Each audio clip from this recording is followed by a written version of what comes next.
baseball season has come down to 3 days and 4 bowls. Thursday in prime time, the national title will be decided in the Rose Bowl presented by AT&T. Since 1983, the Miami Hurricanes and Nebraska Cornhuskers. Coming up next, we kick off our BCS coverage with the Tostitos Fiesta Bowl, with a Pac-10 champion Oregon Ducks and the Colorado Buffaloes, who stampeded their way into the national spotlight, collide in what they hope will be a share of the national championship. This year's national title has come down to 3 days and 4 games of the Bowl Championship Series. Oregon in the Tostitos Fiesta Bowl, game number 1 of the Bowl Championship Series. And welcome everyone to the Disneyland Resort in California. John Saunders alongside of Kerry Bowden. We, of course, here to bring everybody up to date, get you ready for the Rose Bowl presented by AT&T. Happy New Year to you and the gang in California. We've got a gorgeous day here in Tempe, Arizona for the Tostitos Fiesta Bowl. Now, as John told you, there was a raging controversy when neither of these teams was selected to play in the Rose Bowl. But guess what? Since they've arrived in Arizona, coaches and players have put it far in the background. They say, oh, that was in the past. We got to concentrate on each other. Here's what they had to say. Oregon, and you know, we've beaten the number 1 team, and we've beaten the number 3 team, and now we get a chance to play the number 2 team, and that's in a row. So what greater challenge could you want? We're happy to be in the Tostitos Fiesta Bowl. We'd like to be in the Rose Bowl. I think everybody would. And the nice thing is, I guess we have an outside shot at a split national championship. So that's good motivation. It's honestly a dream come true to be sitting here 1 game away. And obviously we need some help, I know, from old Eric Crouch in Nebraska up there. But and I couldn't ask for anything better. This has been a dream season, and I'm thrilled to be playing on New Year's Day with a chance for a piece of the national championship. John, even without the BCS controversy, this is one of the best matchups of the entire bowl season. The Buffaloes finished the season with inspired performances. They're as subtle as a thundering herd.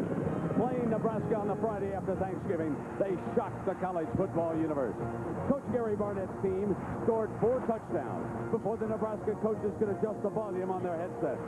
When running back Chris Brown scored his 6th touchdown, the party began in Boulder. The 62 points tore a hole in the Nebraska record book. The herd then rolled into Dallas for the Big 12 championship against favored Texas. It was more of the same. The Buffaloes defense forced 4 Longhorn turnovers. For Barnett, the Gatorade tasted like champagne. Oregon quarterback Troy Harrington is Colorado's next challenge. He has already played Broadway with his likeness reproduced on a New York skyscraper. But Harrington is much more than billboard hype. 10 times in his great career, Troy has led Oregon to comeback victories in the 4th quarter. And because of him, the Ducks will not back down.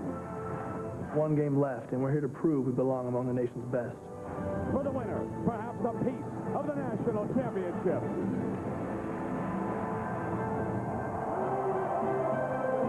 You are looking live at Sun Devil Stadium in Tempe, Arizona, where the Tostitos Fiesta Bowl brings together 2 conference champions, Colorado of the Big 12 and Oregon of the Pac-10.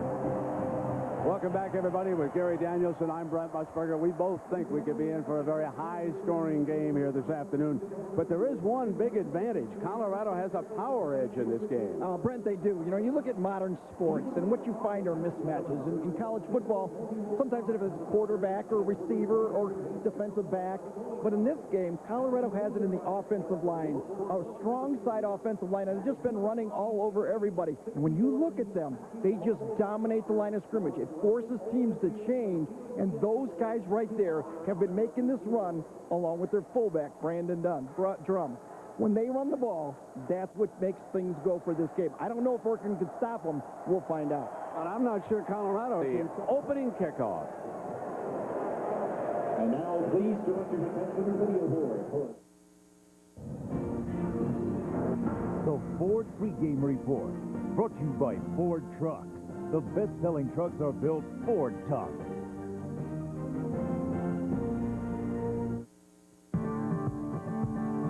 You've made us America's #1 choice in cars and trucks.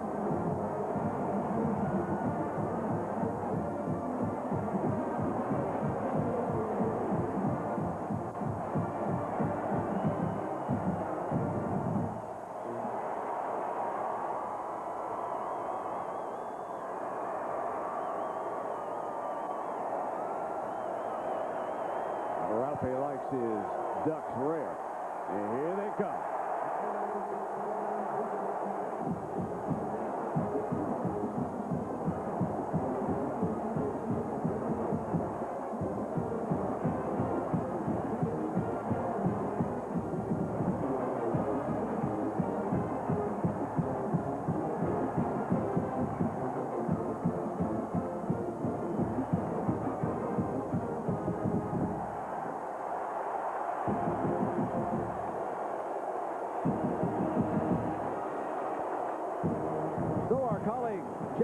He's with Colorado coach Gary Barnett. Jack, Happy New Year. A Happy New Year right back at you, Brent.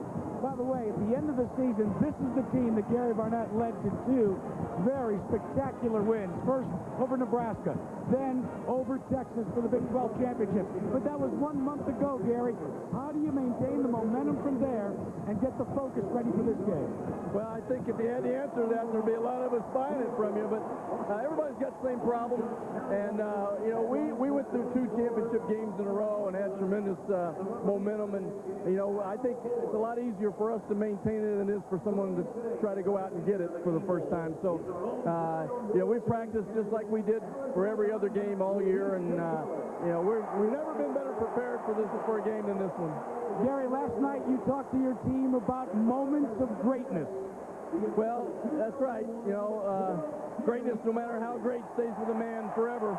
And this is one of those opportunities. Brent? All right, Jack. Now, our officiating crew today is from the Southeastern Conference and a veteran referee, Al Ford. He's in charge, and this is the last game that he will be the referee. Al is calling it a career. We had him a couple of years ago in the BCS championship game in New Orleans when Florida State defeated Virginia Tech. Mike Wallace is his umpire. There is our referee who was under the weather last night and earlier today. In fact, he was on an IV back there inside the officials' locker room, but he's feeling fine now, ready to go, and let's join Al. Justin Peele and number 6, Steve Smith. And the University of Colorado captains, number 97, Justin Bannon. Number 65, Andre Gerard. Number 31, Michael Lewis. And number 2, John Minardi. Referee Al Ford will make the coin toss.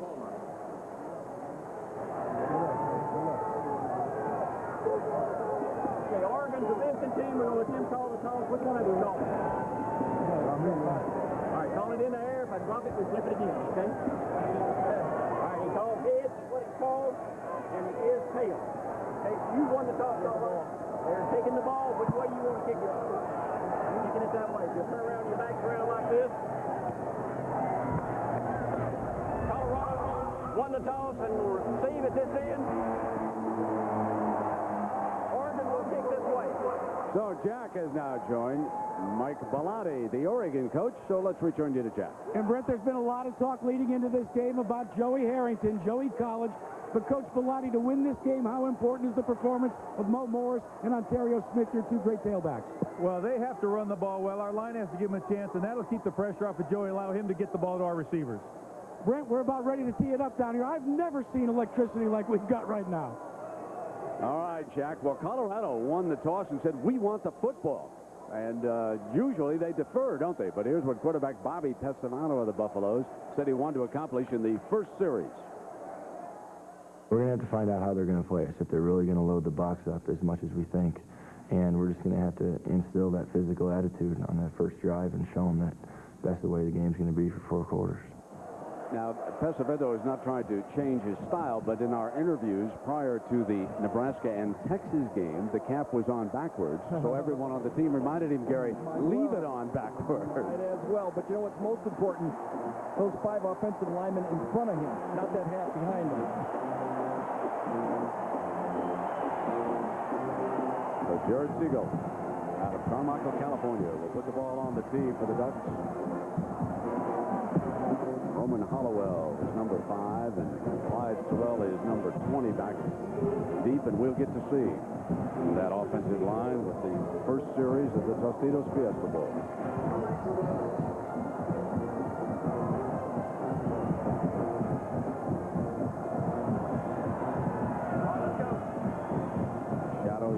Starting to close in on our right end zone here from our broadcast position. Now toward the referee, deep in the end zone, behind the return man.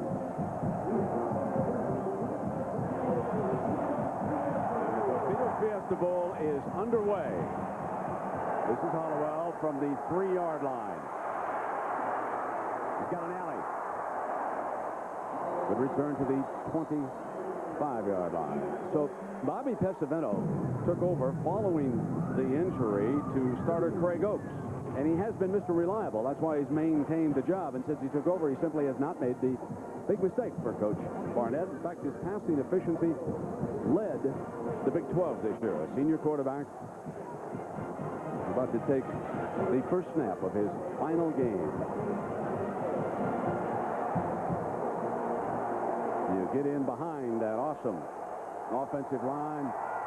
They'll set down in the eye. They'll start the upperclassman Johnson on a slash to the 34-yard line. And here are the Tostitos starting lineups. Now, we mentioned Cortland Johnson in there, Purify and Brown. They're going to also play behind the great offensive line. This is the force.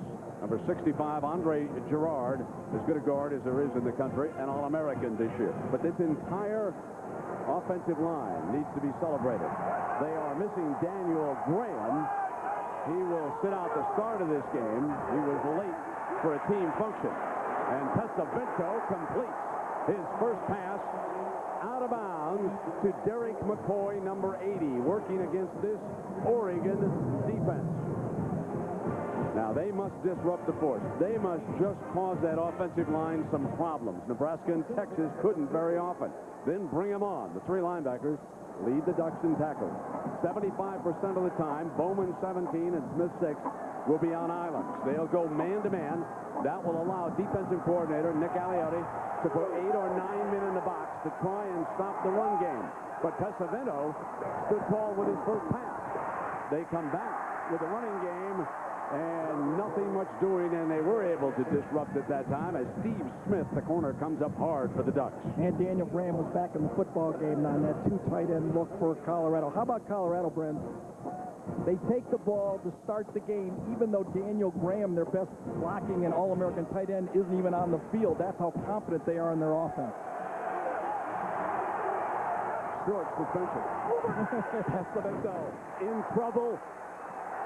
Incomplete, and a very good defensive look by the Ducks. You could see Darrell Wright, the defensive end out of Fort Pierce, Florida. He put the pressure on. He was in on top of Pesavento. In fact, Pesavento went down on the seat of his pants early in this game, and here's a passing situation, and wouldn't the Ducks love to keep Colorado in 3rd and 9 all game long. Johnson, the tailback, is an excellent receiver. Keep that in mind. It is 3rd down. Pesavento's second pass, pressure again. Battle incomplete. And that time, it was a strong defensive effort by Gary McGraw, who is starting at safety ahead of Lewis. He also is out for disciplinary reasons, but Keith Lewis, the starting free safety, normally expected to be in the game quickly. And great pressure again on Pesavento. The Ducks got in his face and forced Pesavento to throw the ball before he wanted to. Colorado marches to midfield, 1 first down, then they stymie, and now Keenan Howry will attempt to give them field position here against Mark Mariscal. Has to reach down.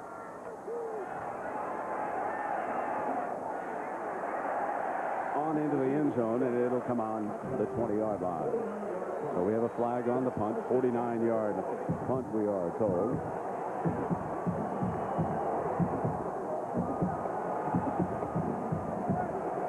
So the flag has been picked up, and it will be Oregon's ball coming out from their own 20-yard line.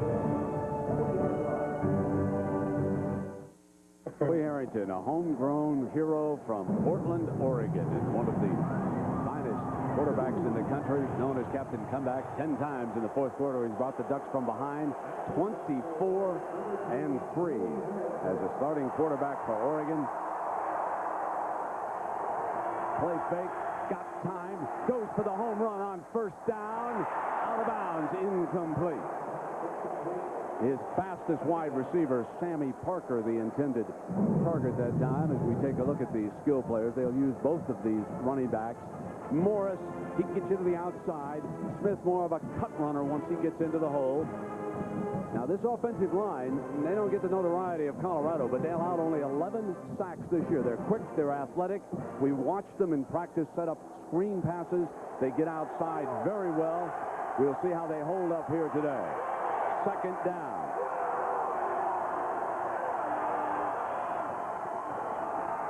The running play behind that offensive line. And Maurice Morris, the senior out of South Carolina, against this defensive front, which allowed only 3.8 yards a rush.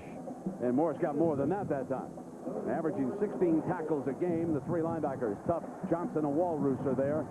Michael Lewis, he led this team in tackles. The only even minor controversy we had was when Joy Harrington looked at the tape and said, I don't see a star. He meant it as a compliment that they all play well. Lewis didn't take it that way. He said, I'll see him when the game starts. And number 31 is back at safety. There is Harrington's first completion, and it is a first down to the 31-yard line. The savvy and the experience. He goes to a tight end. Wrightster, they knew just what they needed to move the chain. Colorado came with a blitz here and a quick throw from Joey. Three-step drop, little option route on the hot from the weak side, and actually the defender Robinson threw him for a first down. He had him tackled short if he'd have brought down Webster with the first hit.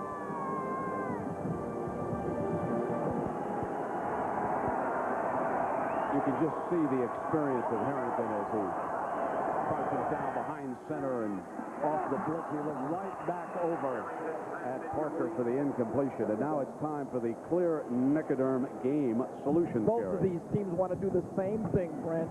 If they have the ball, they want to keep the ball. Have it, keep it. They want to stay balanced. A little more of a slant towards the pass with Oregon, more obviously run with Colorado, but neither team can stop running the ball throughout this whole game, especially Oregon. They must stay balanced and run the ball. Second down and 10. He rolls the pocket hard to the right, deflected, incomplete. And the man who deflected at that time was Joey Johnson, the Hawk linebacker, getting over. And, you know, we talked to Joy Harrington about the first series. He approaches it somewhat differently. Listen to it. When I come out that first series, I'm finding out about myself. I'm getting settled. I'm getting comfortable in my rhythm so that I can perform for the rest of the day. Well, he moved that pocket hard to the right that time, and he throws well on the move. We watched that in practice.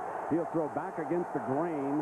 He's very effective. A la one Joe Montana, you might remember that. Joe featured a lot with San Francisco. Third down and 10 now. Steps to the right. Receivers covered. Going to throw incomplete. But he prevented the sack that time. Oregon is forced to punt. Now, I think Colorado only came with 3 people that time, and Bannon gets in there and puts pressure on Joey Harrington. The half roll.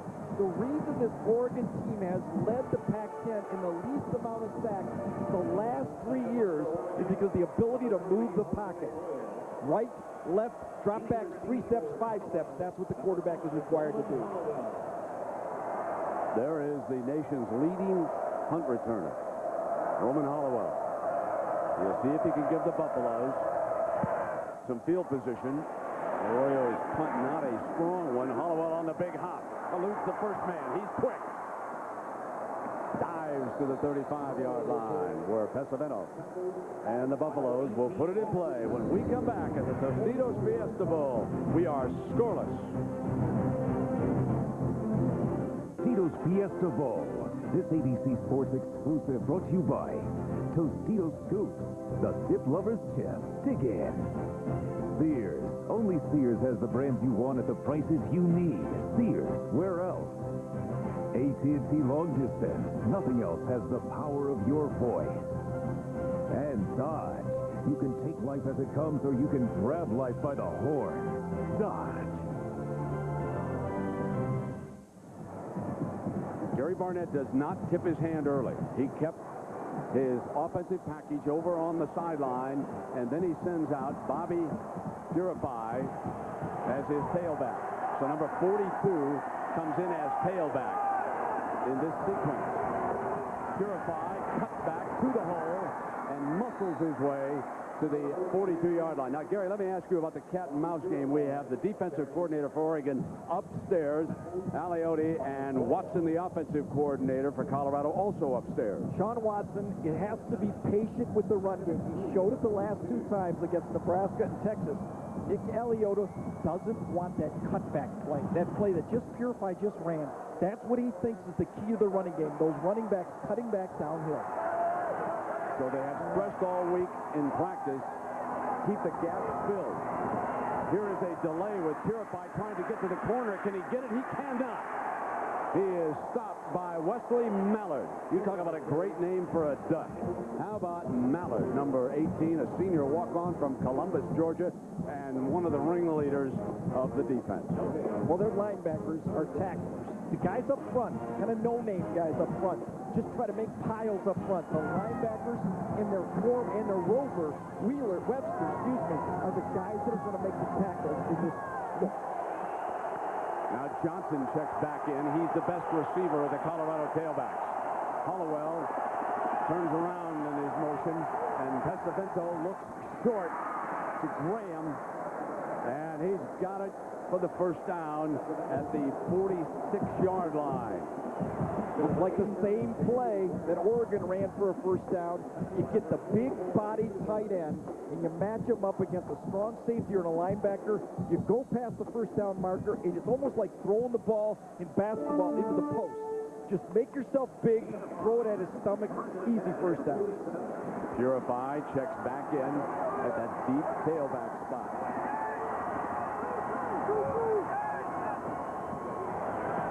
Play fake. Pesavento buying some time, and beautiful coverage that time by Keith Lewis, who did not stay on the sideline long either. So both Graham and Lewis penalized for being late. Bootleg pass coming around. You can see Lewis right there. He's almost beating him to his spot. When you've got 4 weeks to get ready for a game, Nick Aliotti says, I know what you guys are doing. I don't know if we can stop you, but we know what you're doing, and Lewis was ready. Aliotti, once an assistant coach with the St. Louis Rams, then with the UCLA, and moved up to work with his closest friend, Coach Pilati, and is now the defensive coordinator. Pesavento hands off and Purify for maybe a yard. This will be 3rd and long. And again, we cannot stress how important it is for Oregon's defense to keep Colorado in 3rd and long. Watch the All-American Andre Gerard right here. That's the mismatch. That guy is basically an NFL player just getting a pancake block. But those linebackers are meeting it downhill. They're forcing that running back to dodge, move. They're not hitting at full speed like we've seen the last couple games for Colorado. Now here comes Portland Johnson, the receiver, back in. So Purify and Johnson continue to substitute. 3rd down for Pesavento. He's blitzed. They wanted Johnson, a great catch on the screen. Johnson breaks through. 1 man to go, and he trips. He could have cut toward the sideline and hoped that the interference would knock out that last man, but instead he cut back. It is a 33-yard gain, a great call against pressure. What a play by Pesavento. The middle linebacker is going to drop out, and his blitz is coming from the backside. It's actually a zone blitz. Watch Pesavento get rid of this ball at the last second, throw it to his spot, and you're right, Brent. I thought it was touchdown. I thought you were going to go touchdown like you usually do, but he cut back the wrong way. First down inside the red zone for the first time. Here's Chris Brown on the field, his first carry. Remember now, Brown has rushed for 9 touchdowns in his last 2 games. With the program reminded that coming up next on our New Year's Day triple-header, primetime showdown of the Big Easy. Big Ten champ Illinois will take on the SEC champ LSU in the Nokia Sugar Bowl. It's always a great show. Gary and I were down there the last few years. We've always enjoyed the Big Easy and the Nokia Sugar Bowl. Here is the Tostitos Fiesta Bowl with a couple of teams. Well, the winner's going to come out of here with bragging rights and pull hard from Nebraska. Brown cut back. He muscles his way inside the 10, and there's the strength of this running game before Smith can bring him down. And now we are suddenly seeing that power take charge here on Colorado's second series of the game. Watch Gerard again. This is the play. Down, 65, kick out. Watch this one again. Basic play, one of about 4 or 5 plays, boom. And Drum does a great job also, the fullback. You follow Drum, you follow number 65, I think you'll see an offense that's almost a mismatch for any college football team. First down and goal, inside the 10-yard line. Brown battling for the end zone is stopped at the 3-yard line, and we check in with Jack Arute. Jack. So now, Brent, we've seen all 3 of the running backs for the Colorado Buffaloes and all 3 of their fortes. As you said, Cortland Johnson the best in passing situations. And then, of course, Bobby Purify out in the wide-open territory. And I asked Sean Watson, well, what about Chris Brown? He says, you'll see him in the red zone. He's the toughest when we need to make the most important yards. Brown, the Northwestern transfer from Naperville, Illinois, just outside of Chicago. Buffaloes in that power pounds to the 1-yard line, and it will be 3rd and goal with Lewis, free safety, stopping him shy of the end zone, and the field judge has to break up a wide receiver downfield. Matt Brunson has gone down there to tangle up with one of the D-backs. One of the unique things of college football, occasionally, is teams will flop their line. Colorado is one of those teams. The strong side goes with the tight end. Gerard and Rogers will go with Graham on every play. Can anybody stop him on 3rd and goal? Touchdown, the fullback, number 33, Brandon Drum, the junior from Anchorage, Alaska, powers into the end zone for the first score of the Tostitos Fiesta Bowl, and the Buffaloes jump ahead.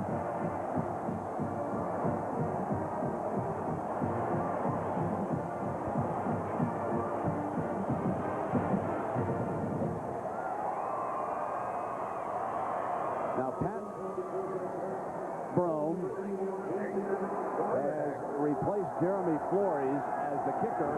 Flores is also being penalized, and he did not start this game like Graham. So Brome adds the extra point, and Colorado leads it 7-0. But it was set up on this screen pass. Watch the one-handed grab by Cortland Johnson. We told you of the running backs, he was the best receiver of the trio. He certainly showed you why. And from there, the Buffaloes pounded in behind the offensive line. They go to the fullback from Alaska. Timeout. The first touchdown of Drum's career, but folks, it should have been his second. Let me take you back to the Fresno State loss. Don't watch the football. Look off to the right. Look down at the pylon. That was Drum. He'd have been wide open. Instead, Colorado lost to Fresno State, and Drum could have walked in for that touchdown. His parents, I had a conversation with him yesterday. They fly down from Alaska to the lower 48. They leave a motor home in the great Pacific Northwest, and they drive to the young man's game. And, of course, the young man says, I'm not the best athlete, though, out of Alaska. That's those mushers up there. So he likes to kid. He's a fine young man. Here's the kickoff now by Colorado. It'll be fielded back near the goal by Alan Amundsen. And he's whacked at the 20-yard line. Amundsen's the fastest player, fastest of all the tailbacks for Oregon, but you can see the Colorado strength so far is the difference. Oregon must stay with their game plan. Jeff Tedford, their future coach of Cal, and the offensive coordinator coaching his last game here for Oregon, must stick with the run game and stay balanced. So Joey Harrington, number 3, brings the offense out, and Ontario Smith, the transfer from Tennessee, checks in as his running back. He'll get the first call. Tucked back in that hole, slashing. To about the 23-yard line, Justin Bannon makes the stop.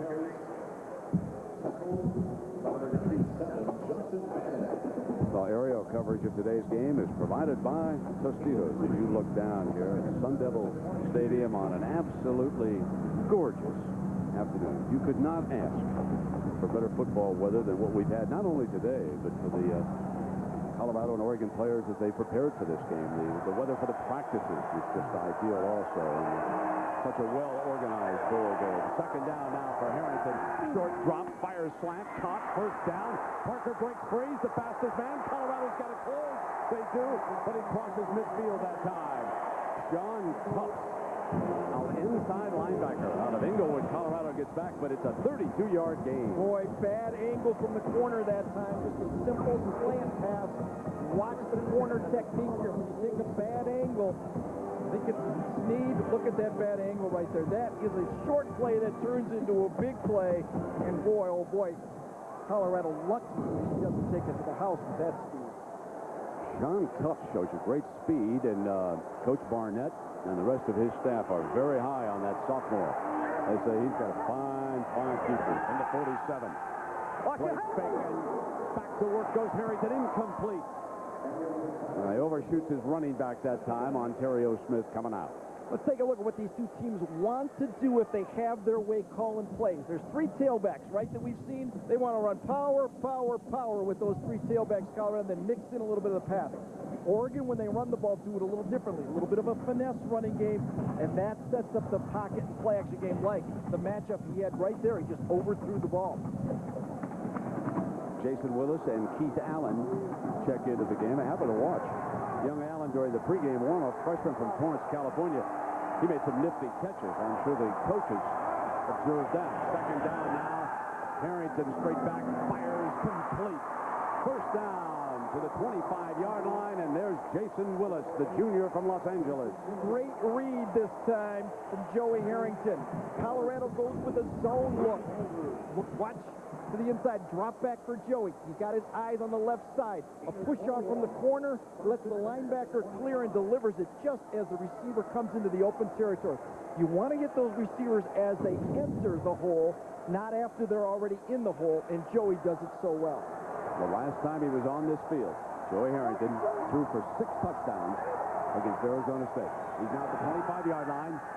Looking against Colorado, has good time, and dumps it off, and it is dropped at the 20-yard line by Willis.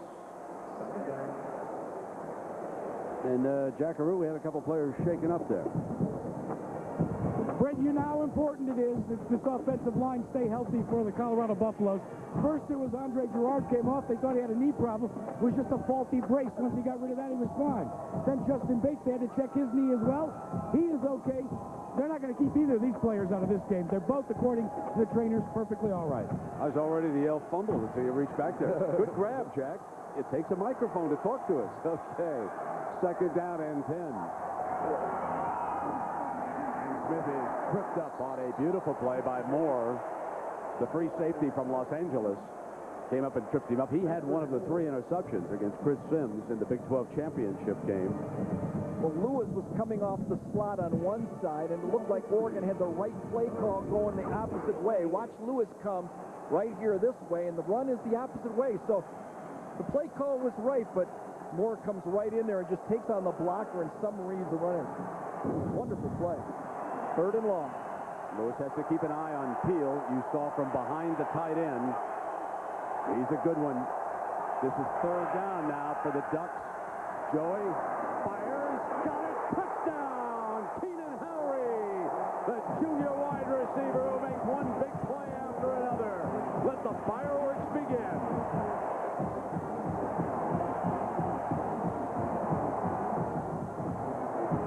What a wonderful pass route. A little shake to the outside. Watch him come down on Lewis.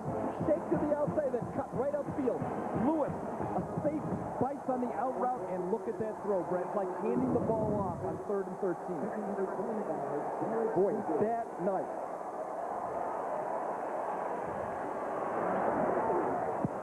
Sigel ties it up.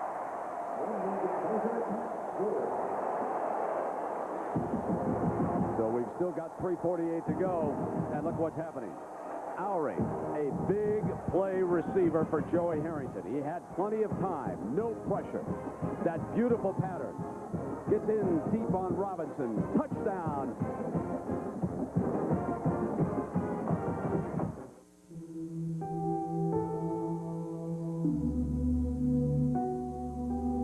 Annual American Music Awards. It's the national Wednesday, January 9th on ABC. Well, this was the scene Friday night at the Fiesta Bowl Luau at Makato's Island. Coaches and players from both teams got together for some food and games, and at the gaming table, Joey Harrington turned it over. Oh, my. But he didn't turn it over just a couple of moments ago, ladies and gentlemen. And here he is, Joey Harrington. You know, not everyone gets to gaze at his own likeness 100 feet high on a Manhattan skyscraper, but Joey Harrington certainly did. He went out incognito to look at that sign in New York, which was paid for by boosters. Cost them some $250,000. And a walker on a Manhattan street recognized him, and he said, "That's you on the side of the building." Joey said, "Yes, it is." The guy said, "Cool," and walked away. A typical New Yorker. Here's the kickoff now with our Tostitos Fiesta Bowl tied at 7. Here's Hollowell. Hollowell to the 29-yard line. Let's check in with Jackaroo. Jack? Brendan, 5'10", 212 pounds. This man, Keenan Howery, admits that he has average-sized hands. But he has said that my success is not according to my hands. He says that it's in his eyes. He says it's all about focusing the ball, looking at it all the way until it goes into his hands. Now, if you do that, Gary, you've got to have a pretty good target to throw at if you're Joey Harrington. Yeah, and if you got a guy that can throw it to you like that, too, you can watch it go right into your hands, too. Purify will open it running back for Colorado.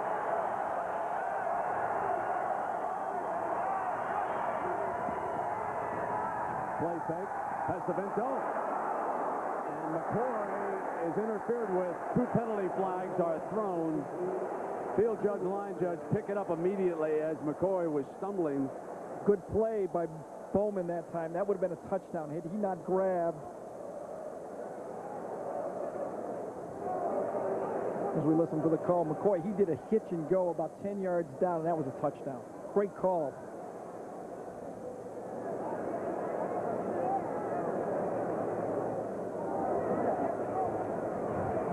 Interference on the defense, 15 yards from the previous spot, automatic first down. Watch McCoy come down about 10 yards, hitch, look back, and go. And if he's not grabbed, a good play by the senior Bowman, because that would have been 6 points. At the 45. So the ball spotted at the 45-yard line of Colorado.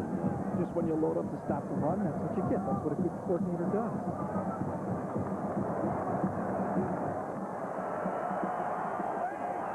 First down. They'll come back with Purify. He cuts back, and Oregon, they stayed right in those slots. Garrett Graham makes the stop. We're at Sun Devil Stadium in Tempe, Arizona, and we are tied at 7 at the Tostitos Fiesta Bowl. We've had action in the first quarter. A one-handed grab by Johnson for the Buffaloes set up the drum touchdown. Then it was Harrington driving the Ducks for the tire. Howery gets open, and we are deadlocked at 7, just inside of 3 minutes here in the opening quarter. Fake, Pesavento waiting, going deep down the middle, and battle for it. Incomplete at the 5-yard line. Cormier, the intended target. Steve Smith and Bowman were both back deep. Double post. Inside receiver goes post. Outside receiver Cormier goes post right behind him. And Pesavento was a little late throwing that ball and threw it way too high. It was a pop-up. Everybody had a chance for this one. Good defense by Smith, though. Keeping his hand in there and not getting another pass interference like his partner did the play before. 3rd and long, though, now. You don't run the ball on 2nd down. 3rd and long. So another 3rd and long. But remember, they bailed themselves out once on the screen to Johnson. This time they're going to run. Nothing doing. The Ducks were ready. Igor Olshansky, the redshirt freshman from San Francisco, makes the stop for the Ducks. A little bit of a new play that time for Colorado. One they probably put in during the 4-week layoff. It's a lane counter play, almost a sweep play to the outside. Oregon's quickness up front is giving Colorado's offensive line some problems. Mariscal on the field to punt, and Keenan Howery, who scored the touchdown, standing at the Oregon 14-yard line, ready to return.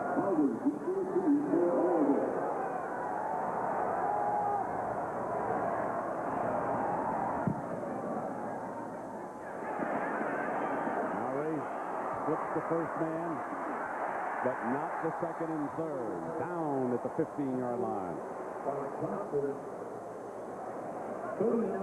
Well, tomorrow our Bowl Fest continues as Florida will take on the ACC Conference champions Maryland in the FedEx Orange Bowl. Coverage begins live at 8 Eastern.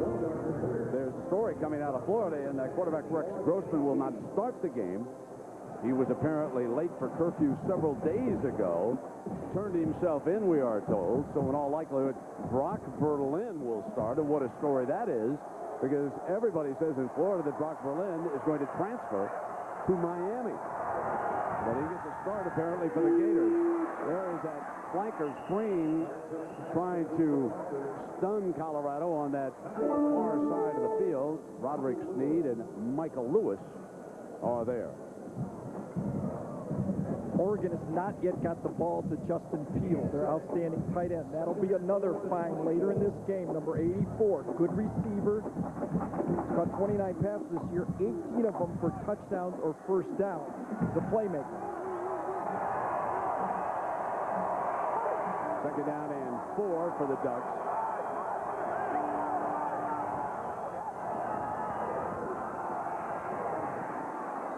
Flipped on the cutback, and this will be third and a couple. Morris, the ball carrier that time for the Ducks. Well, when you look at the total yards, it's almost as even as the scoreboard. 99 yards for Oregon, 90 for Colorado, and deadlocked at 7. So Coach Pilati, who has done one of the grand coaching jobs in the country, as has his counterpart across the way, Gary Barnett. And Colorado with the record showing that they improved more than any team in college football this year. Only 3 down linemen this time for the Buffaloes. Joey has time and has to throw it away as his receivers were well covered, and the Ducks now are forced to punt. It's that 3 down lineman package that was successfully used against Texas and Chris Sims.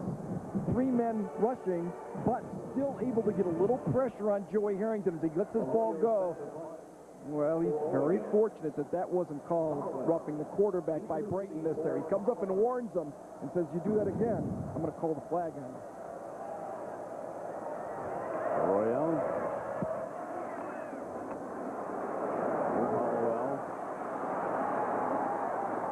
Looking for daylight, and he's into Oregon territory. So Pesavino and the Buffaloes will be playing with a short field, good field position coming up here in the closing seconds of the first quarter.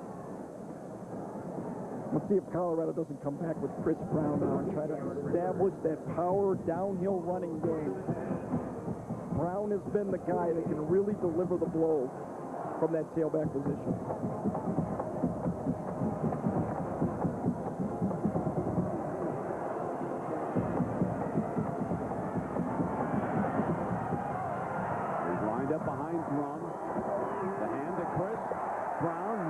His way across the 40-yard line, and this is what Colorado wants to be sitting in. Second and short, and now they can go to work. Oregon had been stopping them on first down regularly. So we come to the end of the first quarter, and our presentation of the Tostitos Fiesta Bowl will return after this message and the word from our ABC station.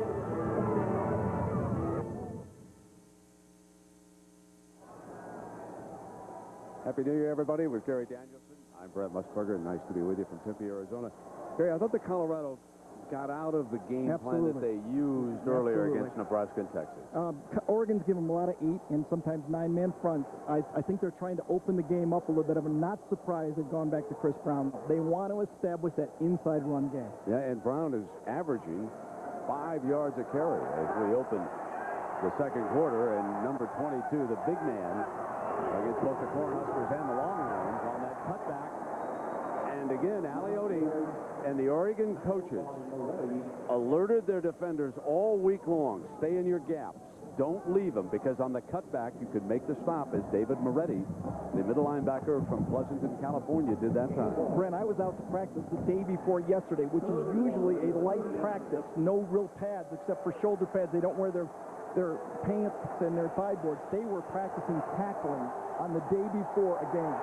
Well, here is third and short behind that talented offensive line, and I don't believe he got it. I think the Ducks stood tall down there. And Aliotti has to be delighted, along with head coach Bellotti, with the performance of this defense. Kevin Mitchell and Olshansky stopped the play. Watch this. Inside, too. Watch that off defensive tackle, Zach Frater right there. Number 54, that pushes it, and those linebackers are standing right there. Great team defense. Now, I think Bellotti was alerting them to watch the fake. They are inside the Oregon 40-yard line, and you never know what Coach Barnett is going to come up with. Lowry's back deep. They would need to reach about the 38-yard line for a first down. Mariscal is back in punt formation, however. Delay of the game, 5-yard penalty. They're going to bring it back now for Mariscal, and he's going to attempt to drop this one down inside the 20-yard line. And here are our two outstanding punt returners. Lowry's back there. You can see what he averaged. And Hollowell, of course, led the NCAA this year with an average of 18 yards of return. But Lowry, who caught a touchdown pass thrown by Harrington earlier in this game, he's every bit as dangerous back there deep. He's standing on the 10-yard line.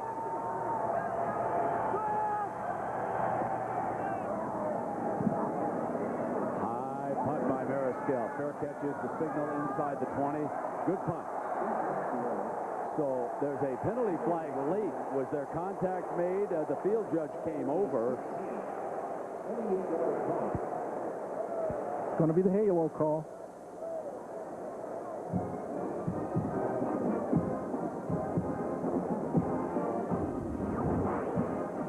Right to the right of the punter, catching it right here. Watch this. Well, that's easy. It's an easy call. He's within 2 yards. First down 10. So that'll bring the ball just beyond the 20. Timeout. Scholarship funds of each of the universities represented in the Bowl Championship Series. Here it is, Oregon and Colorado in the Tostitos Fiesta Bowl. We are tied at 7.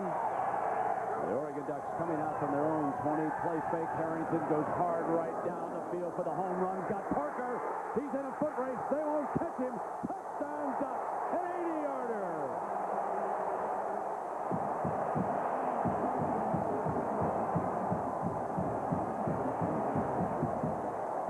Oh, the home run ball. You can't beat it.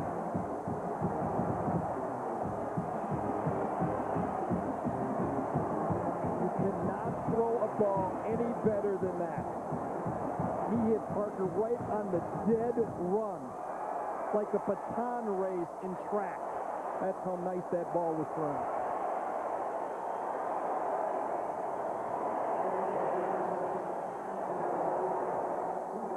Siegel, the freshman from Sacramento. And the speedster Parker is causing them a lot of trouble. He has now caught 3 passes for 117 yards. Play action pass in the small screen right there. That's Joey Harrington, little bootleg action. Now watch Parker runs right by Strickland. Look at this ball thrown. Like a baton handoff, wasn't it? Wasn't that beautiful? Beautiful. I thought both of his touchdown passes were right on the money. And Parker runs a nice route. Comes out 12 yards, little shake to the outside. There's no free safety. And he just cracks this ball perfectly into his hands. Not going to catch it. Oh, I'll tell you, Joey Harrington, he's a good jazz pianist. He's playing a merry tune right now, folks. He is at the top of his game. Sammy Parker, the fastest. The wideouts get free for the bomb. And now the Buffaloes find themselves behind. And that's something Pesavento has not had to do. Play from behind since he's been the starting quarterback. That's why he's completing 63, 64% of his passes. They've been dominating the game.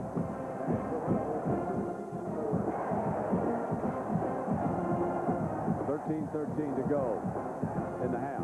21 points scored already. We expect expected this game could get up into the 60s. Both these teams average over 30 points a game. But I think the main story right now has been the performance of the Oregon defense in filling those gaps. It'll be Sorrell coming out. Short of the 20-yard line.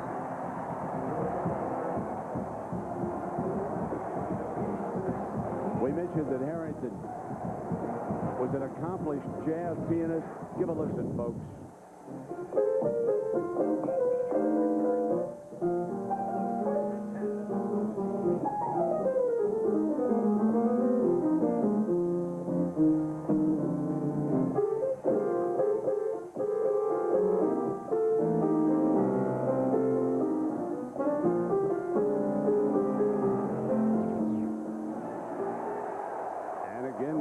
Defense jumps in. We got a penalty flag down on the game. But you know, when you talk to Joey Harrington about his piano playing ability, I'll tell you why it's unusual, folks, because most talented athletes they go out and practice ball. They don't practice the piano. But he said it was all mom. She made me stick in there in the house every afternoon, and he's happy for it now, believe me. He spent his time wisely on the field, too, learning how to throw. This guy is a talented thrower, and he's learned how to manage the game as a quarterback. So the clock mismanagement by Colorado. And now Johnson, and he's got daylight. Reaching toward a first down, very close, with Keith Lewis making the stop. Oregon is stopping the run pretty well because the depth of the linebackers, they're staying back a little deeper than we saw against Texas or Nebraska, and they're hitting that ball. In practice, they were coached over and over again to shuffle, shuffle, shuffle, don't overrun, and then run to the ball. They're trying to stop the comeback, cutback play, and then go make the tackle. They're an underdog here on second and short against this offensive line. The fullback should lead you right to it. They're going to throw out of it. And they waste it down. And let's check in with Jackaroo. Jack? And Brent, I am honored to be surrounded by these young men from Tower Ladder Company 13 in New York City. Joe Graziano has been elected the spokesman. What do you think of this game so far, Joe? Great game. It's really nice to be here. We're having a great time. I'd like to thank the people of Arizona and the Fiesta Bowl. And I think the only thing that makes it kind of a somber and sad day, Brent, is some of their fallen brethren don't get a chance to see that game today. Yes, indeed, Jack. And now I believe Oregon stopped them again. I cannot believe what they're doing in these short yardage situations. And because they were struggling, Gary, that's why I was surprised that the Buffaloes went pass on second down, because they're having some problems. And now that they've failed again, they're going to have to punt. Olshansky, along with Mallard, makes the stop for the Ducks. I think they were so confident they could pick up that first down on third down that they said, let's try to get a big one. Didn't work. Now Auer will have a little breathing room, but Mariscal hung it high and allowed his coverage to get down. Boy, Colorado's leaving themselves vulnerable with 4 men out wide. But they keep it clean.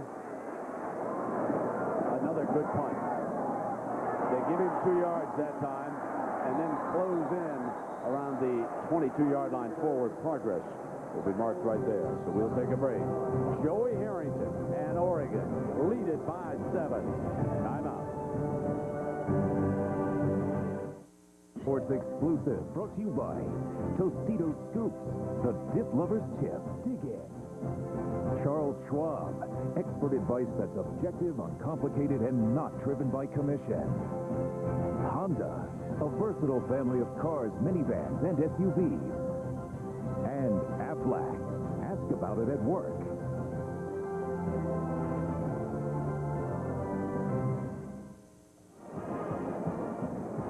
You don't want to overstate the case for a series being important in the first half of a football game. But, folks, Colorado's defense has to be a little uneasy right now. Harrington's getting the speed man. Number 1, Parker loose. He's throwing the ball right on the money. He's in that comfort zone, that zone you don't want a quarterback to settle in if you're Colorado. Now, Morris is his running back. short drop, fires complete, and I'm telling you right now, folks, Harrington feels that he can complete any pass he wants right now, Gary. 18 plays so far in the football game. 14 of them have been pass plays. You got a fifth-year senior quarterback who's hot. Three-step drops. It's almost impossible for Colorado to get to this guy. He throws it too quickly, and with the half rolls and play-action passes, very tough to get to him. They're going to have to cover people.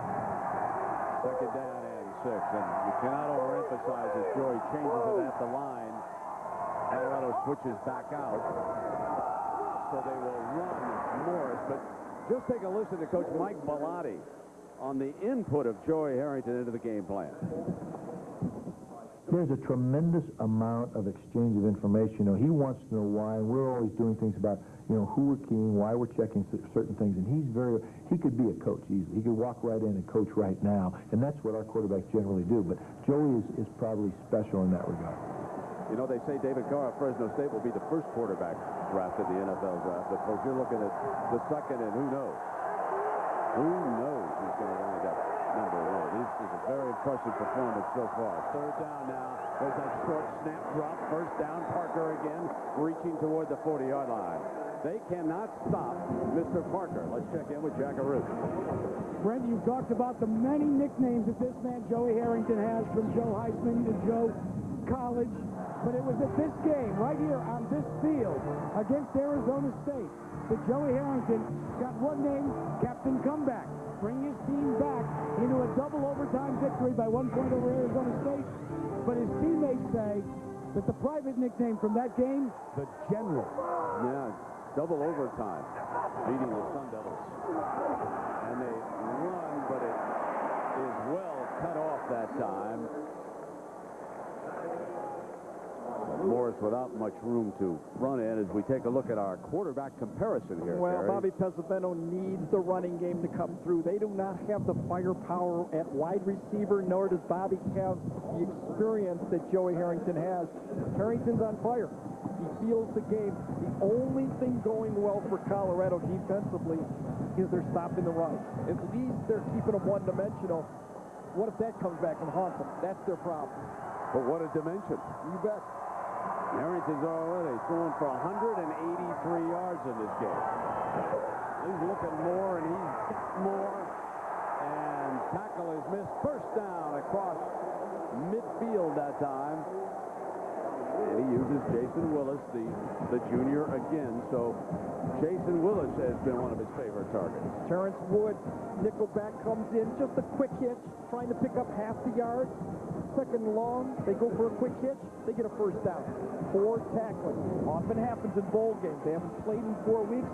Right now, the defensive backs for Colorado are intimidated by the quickness of the release for Joey Harrington and the speed of Parker. The only solution is for Colorado to get some pressure on the quarterback. He is standing there in a comfort zone. He does it again. He's got all day. Was thrown to the backside of Parker. The Oregon fans wanted interference, but he had cut the post, and it was thrown to the other side. Strickland, a cover man on the backside. But, folks, Harrington's just standing up. His uniform is still ivory white. Well, when you see Parker on this post, Harrington's not quite sure what's in front of Parker. He doesn't know if there's another safety there, so he plays it safe. He keeps it down the hash mark. Parker takes it in a different angle, and that was a good no call. The quickness of his release and his feet, you can tell how well he's schooled. Second down and 10. The draw play. Morris slips the tackle. First down, out of bounds at the 31-yard line. Sean Tufts, leading the running back, out of bounds. So it's time for our Aflac trivia question, and this week's question is, who is Oregon's all-time leading tackler? I know some of you Duck fans up there in the Northwest, you know the answer to that one. Some of the other folks don't. First down at 10, he was a good one. Went on to the NFL, played about a decade.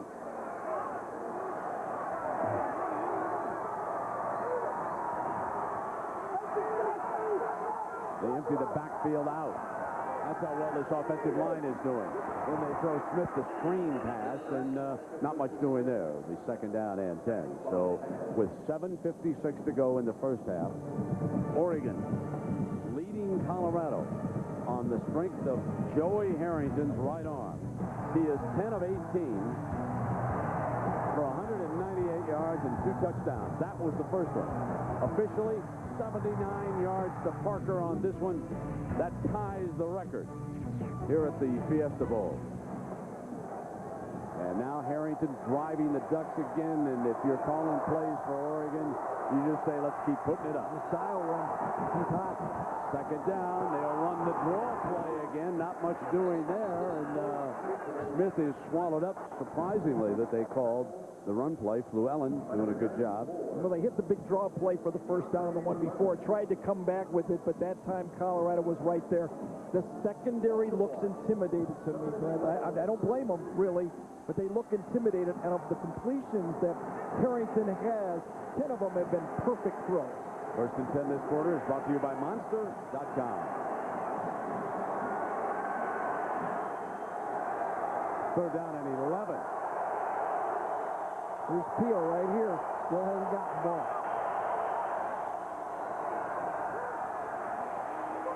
Joey looking in zone. Parker again. Deflected and out of bounds.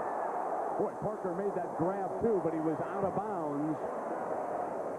They almost dialed in another one. Roderick Sneed was able to deflect it, but Parker somehow able to grab it, but out of bounds. This was very close.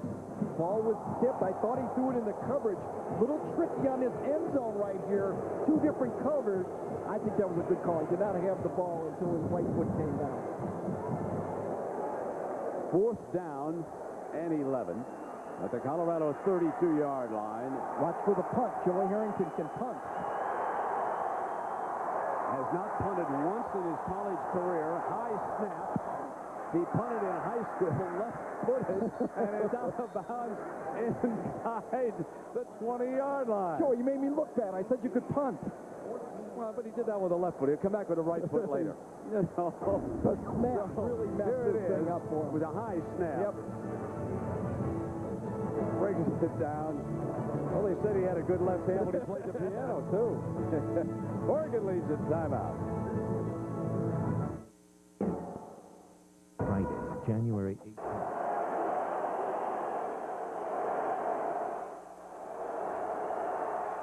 So Bobby Pesavento under center here, down a touchdown. They'll throw on first down. Wide open to his big All-American tight end, the winner of the Mackey Award, and Daniel Graham for 11 yards. Now, we ask you the Aflac trivia question. Who is Oregon's all-time leading tackler? And as you look at Daniel, here's the reason why. It was his father, Tom Graham, the all-time leading tackler up at Oregon. And, of course, playing for the Denver Broncos. Daniel raised in that area, and he decided to go up the road to Boulder. And Daniel Graham, the winner of the Mackey Award this year, as the best tight end in the country. He just picked up a first down for the Buffaloes. Play fake, Pesavento rolling hard. Tosses incomplete. Had a crossing pattern coming that time and elected to throw out of it towards Graham again. Well, the second major story of this game, besides Joey Harrington throwing the ball so accurately and quickly, has been the run stop from that Oregon defense. You know, Brent, coming into this game, they're only giving up 121 yards a game rushing, second best in the Pac-10. Their speed up front and those linebackers they're dropping, they're standing very deep and they're hitting it more downhill. Much better system against this power. Second and 10, and Brown is the running back. Picked up a couple of yards, and it will be third and long again. And now it's time for our AT&T game summary. There you can see the rush yards, and what a difference, but that's not the story of the game. Well, I said balance was key, but balance and only getting 59 rush yards for Colorado was not expected. What has distorted this game has been the passing and how hot Harrington is. Someone's down. I think it is Gerard. Is it Gerard? It is Gerard who is down. Oh, my.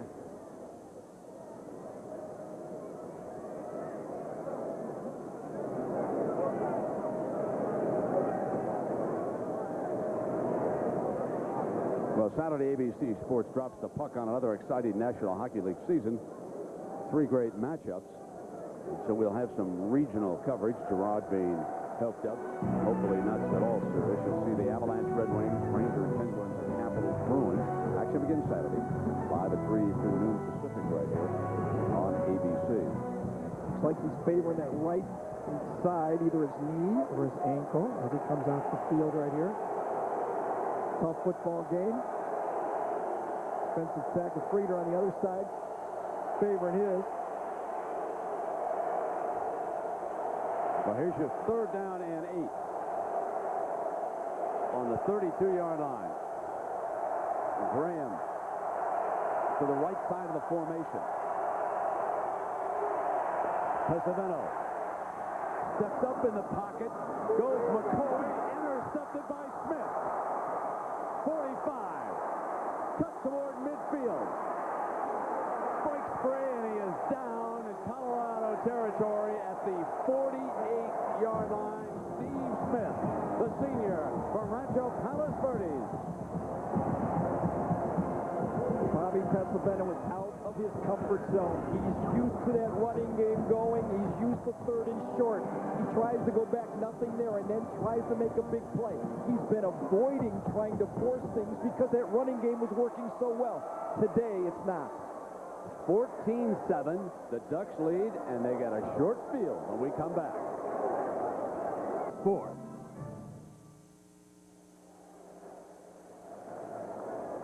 Welcome back to the Tostitos Fiesta Bowl.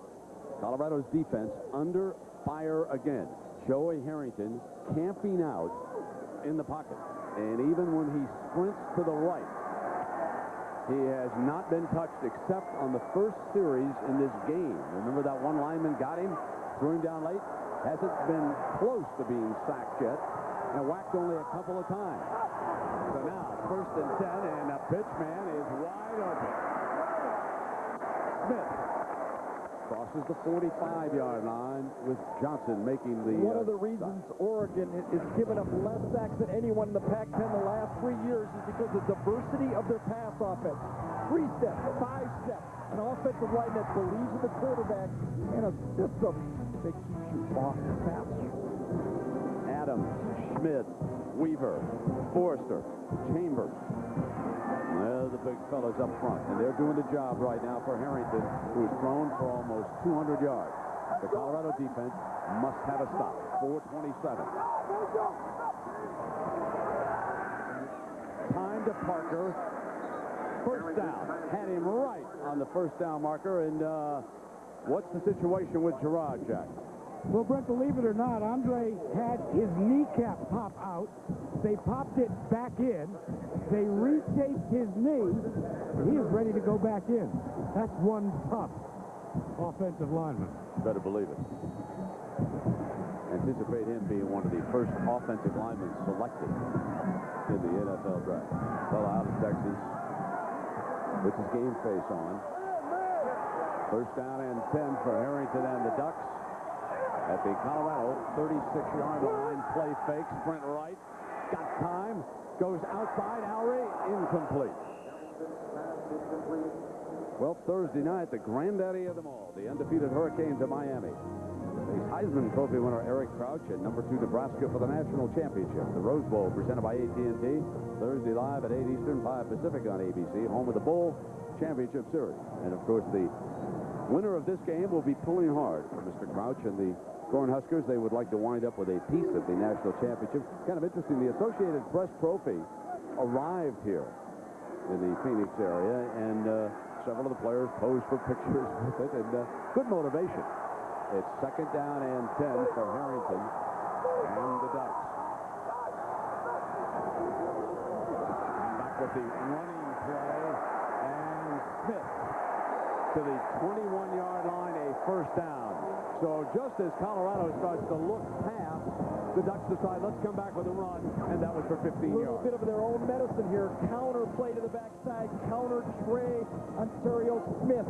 Runs with passion is what scout report on this guy. Perimeter guy, great lateral movement. It can make people miss. You saw it all right there. Vince O'Crew. co-defensive coordinator with Tom McMahon, who is upstairs, and you can see the frown. Things not going well. First down and 10. Here's Harrington again. He's going to throw back to the tight end. So for the first time today, Peel catches the ball and a first down at the 10-yard line. And Tom McMahon, the other defensive coordinator for the Buffaloes, he is upstairs. Here's a young man who has battled and overcome cancer. He played wide receiver up at the University of Montana when they won their first pair of Division I AA games for the Grizzlies in Missoula. And congratulations to Coach Joe Glenn and the entire Montana team up there. They won it again this year, beating Furman and Chattanooga, and they look very efficient. Division I AA has a tournament. The handoff now to Smith. Smith cut down at the 6-yard line. Second down. Roger Coming up on the made the tackle there. Excuse me, Brent. Coming up on the Coors Light halftime report, John Saunders and Terry Bowden will bring you scores and highlights of the early New Year's Day Bowls. John and Terry will preview the Rose Bowl presented by AT&T. All this and more on the Coors Light halftime show from Anaheim, California. The reason I wanted to point it out is another secondary guy making a tackle on the run game. So off balance is Colorado with this quick passing game. A little bit of different roll right, roll left, but look at how Harrington is attacking the field. He's throwing everywhere. Every box is filled. Deep. I love that they're throwing deep. That loosens them up, puts a scare, but look at those quick passes and how well he's distributing the ball around the field. This is second down. Peel is flexed off the line to the left. There's that shovel pass. Touchdown, Oregon. Walking in is the running back Ontario Smith, who transferred to Eugene from Tennessee.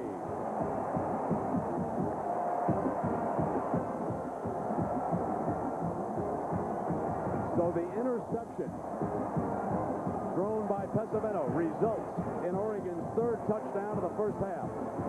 We've seen this a lot in college football. Spread out real wide and do the little shovel pass. Give this one to Jeff Tedford, offensive coordinator. Well designed. He knew he was coming to it once he got inside the 10-yard line. Jeff Tedford's last game at Oregon. He'll go to California as their next head coach. Jared Siegel adds the extra point. But it was this interception, and this is why they put the corners on an island at Oregon. They are able to get the job done. Watch number 6 against McCoy, underthrown a bit, makes the pick. Oregon working with a short field, the shovel pass. And after the defender had committed, Smith walked into the end zone. The Ducks are up by 14. Timeout.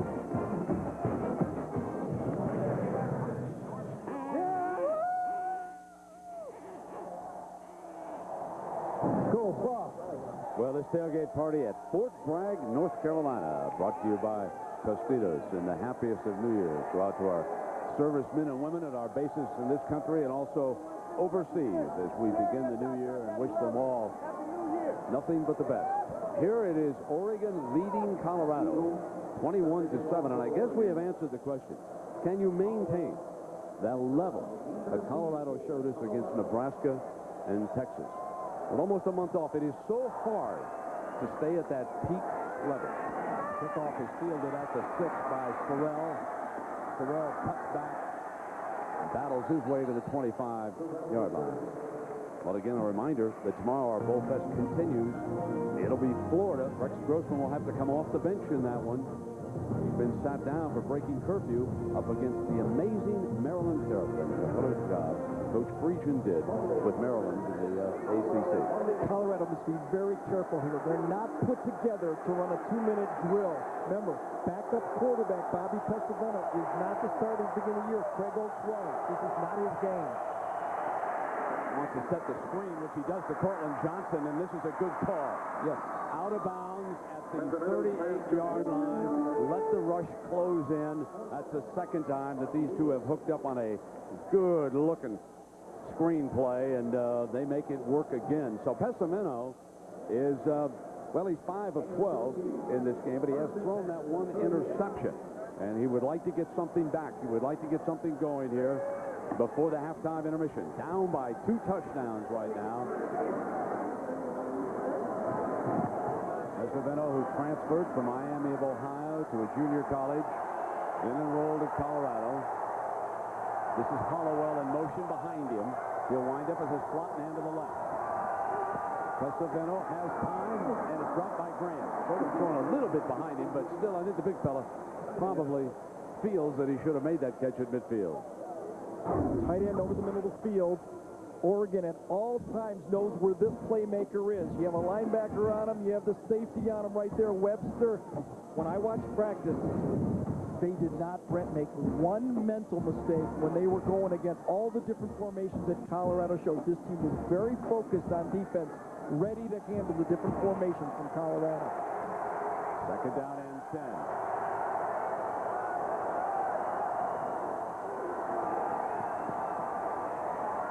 To throw and misfire, and Graham was double covered in the middle of the field, and he couldn't quite squeeze it into him, so he overthrew. Yeah, they are ready for Graham. I'll tell you, he's right here, left side, coming across. You're going to cross somebody across the other way this time. Slant, they're trying to get the ball to Daniel Graham, but you can see pretty crowded, nowhere to really throw the ball. Safety right there in the middle, just hoping Pesavento will throw him the ball. He had to throw high. Lucky got away with that one. Hollowell in. He'll go out to the left along with wide receiver Matt Brunson. McCoy is down to the right. Third down. And now it is fourth down, and Colorado will have to punt it away, and they're going to give Harrington one last crack. There'll be time on the clock, too. So not a good series for Colorado. And Joey says, let's go. This is what veteran quarterbacks wait for, the closing minutes of the half in the game. They got their passing game working. They know they can strike downfield with the speed receiver. Mariscal, who has punted well in this game. Owery will attempt to give the Ducks field position here at the Tostitos Fiesta Bowl.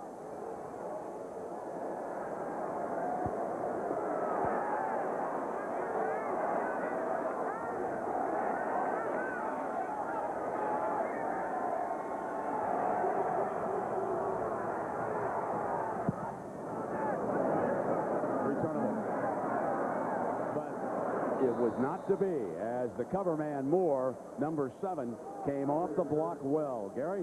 Well, give credit to the offensive line, but also to the game plan. Different types of drops, different types of passes, a 3-step, a half roll, a throwback, and then when you get inside, a little trickery right here, the shovel pass. Colorado doesn't know if they're coming or going right now. They've got a hot quarterback delivering the ball. Morris checks in as the tailback. They continue to shuttle their 2 running backs. And prior to snap, play was stopped. And we have not had many penalties in this game. 3 against Colorado and only 1 against the Ducks. And, of course, this one will go against them. And again, a Southeastern Conference Before the ball was snap, movement by the offensive line. 5 yards, still first down. Well, aerial coverage of today's game is provided by Tostitos, the Tostitos Fiesta Bowl. And here on this field next year, a year from now, they will play the national championship game. They played one. That means that they will have come full circle with the 4 bowls that are involved. Tennessee won a championship here. In fact, it was the first BCS title game. They beat Florida State. Peerless Price was the offensive player of that game. One of his records has been tied here today. Draw play. Morris made the most of it, didn't he? Out to the 29-yard line. You've really got to like the way Oregon has played here in the first half. Very well coached. They have followed their game plan to the letter. And Bellotti, who has become the most successful program coach in the Pac-10 over the last decade, putting the show on the road. The facilities have been upgraded up in Eugene. They trade off the tradition that Graham and Dan Fouts and all the rest of those great players started up there, and now they're winning games. Here's the handoff to the 30-yard line, and that was Morris again, stopped by Michael Lewis. Oregon's playing it conservatively, 21-7. They don't want to make a key mistake and get the Buffaloes back in the game with a cheapie. Colorado, I think, is going to take... Do they take the timeouts? I think they're going to force them to take a timeout and have to punt the ball if they don't pick it up. You know me, Gary, I'd go for the juggler. I know. Might get your own juggler though, while you're trying to do that. That's true. Let's go down to Jackaroo, Jack. Hey, Brent, I want to take you to page 36 of the Oregon Football Guide. You want to meet Joey Harrington? Well, inside, they tell you all sorts of things that you don't know about him. You know that he can't live without his feather bed. Or maybe that his favorite actor and actress are De Niro and Sandra Bullock. And the most important one when traveling, one thing he has to have, just like me. But when he said one thing people don't know, I'm a dork. I'll tell you what, I'll take that dork on my team any day. You got that right, my friend. So, you know, he plays the piano well. We gave you a taste of that. And I asked him why he stuck with the piano when he was young. That's Mom. I, of course, wanted to go play ball with the guys out in the street rep, but, you know, we lived half a block away from a big playground. But, you know, Mom said, you know, just play 15 minutes. You know, get 15 minutes of practicing before you go play. And it's paid off.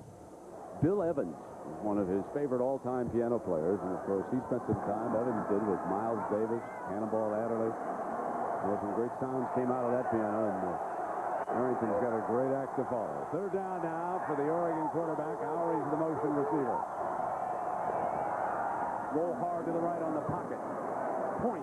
Fires underneath. First down, Parker. I mean, this quarterback is on fire, ladies and gentlemen.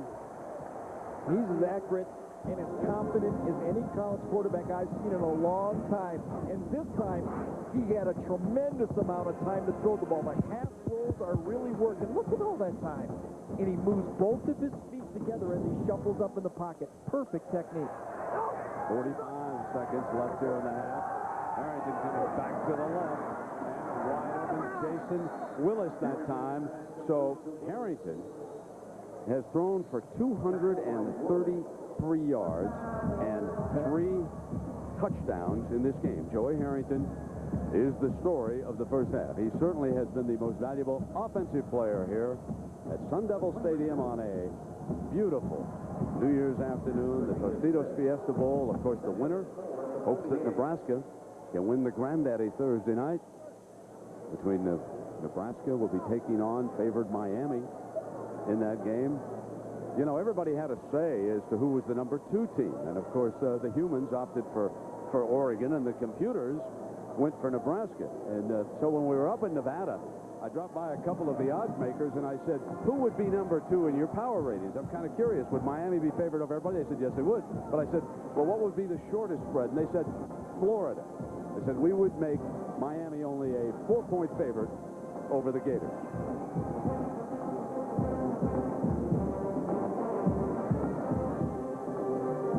So the last 29 games, you can see the 3 most effective programs in the top 2 will be meeting. But look who is number 3. You would never think. And why not? Smart. He's going to come into some money pretty soon. You know, interestingly, for Joey Harrington in Oregon, 3 out of the last 4 games, he passed for less than 200 yards. He's got over 239. He's at 239 in the first half. He loves to throw on this field, doesn't he? Yep. Got time again. Oh, he throws his first pick to the 30-yard line. He overthrew his receiver. Robinson picks it off. And that will give the Buffaloes, if nothing else, a lift going into the locker room. They've still got 25 seconds, but they can certainly build off of that. And this is his first pick at 141 passes, his personal long streak, as he just led the receiver too much, threw it right to the safety. Joey got a little greedy that time, but it wasn't as much as a disaster if it happened on his own 20-yard line. And guess who made the stop? Number 3 got over there. 3 touchdowns and 1 interception, and unhappy with that throw because he overthrew his intended target. That's the first time he has really misfired in this game. First down now from Pesavento. 25 seconds to go. Short drop, throws slant, incomplete. No penalty flag. Kevin Mitchell, 17 tackles he had against Oregon State in the game that got him here. Got his team here, that little middle linebacker, pound for pound.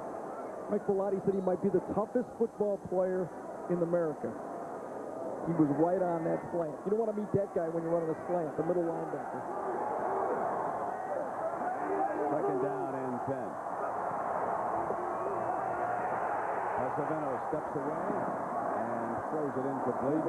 Johnson, the intended receiver, but Pasavino did a good job of avoiding the sack that time. Clock is stopped with 16 seconds to go, and it's third down. And it was Kevin Mitchell again. One time he's in coverage. Here he comes. Watch him come right in and force Pesavento to throw a bad ball.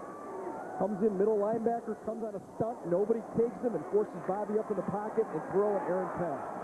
Mitchell in pass coverage. Mitchell on the rush. 4 receivers off the line. Set that screen pass again. Cut back by Johnson. 40, penalty flag to the 27. But a penalty flag flies as Lewis makes a stop for the Ducks with 7 seconds showing on the clock. When you get those offensive linemen, and this is going to go long as they run the screen out this way, out in space, they usually grab someone. It's usually one of those holdings or pushes, shove in the back. And you can see a grab. That's right there. That's what was called. It was on Gerard, number 65, coming out. So this one is coming back. Against the offense during the run. 10-yard penalty for the spot of the foul. Colorado has called their second timeout.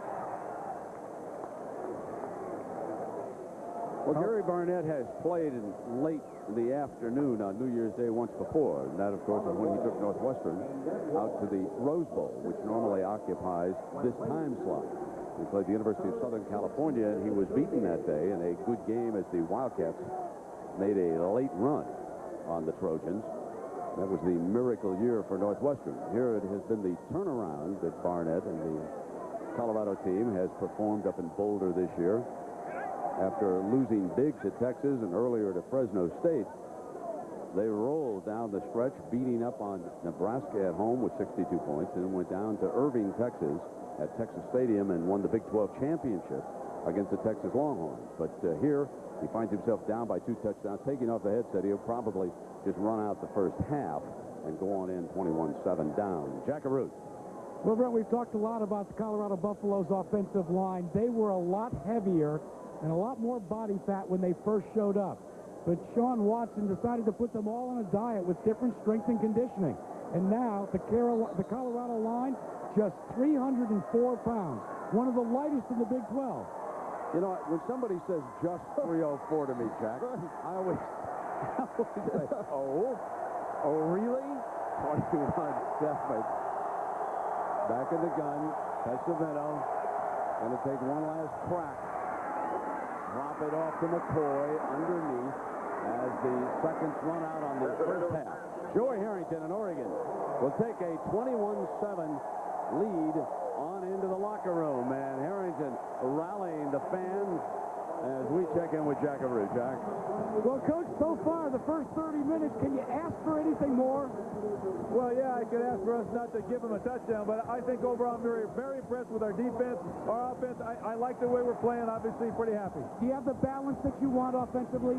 Yes, although I'd like to run the ball a little bit better. We got to do a little bit better on first down so we don't have to always make those long third down conversions. What about defensively? What do you have to do?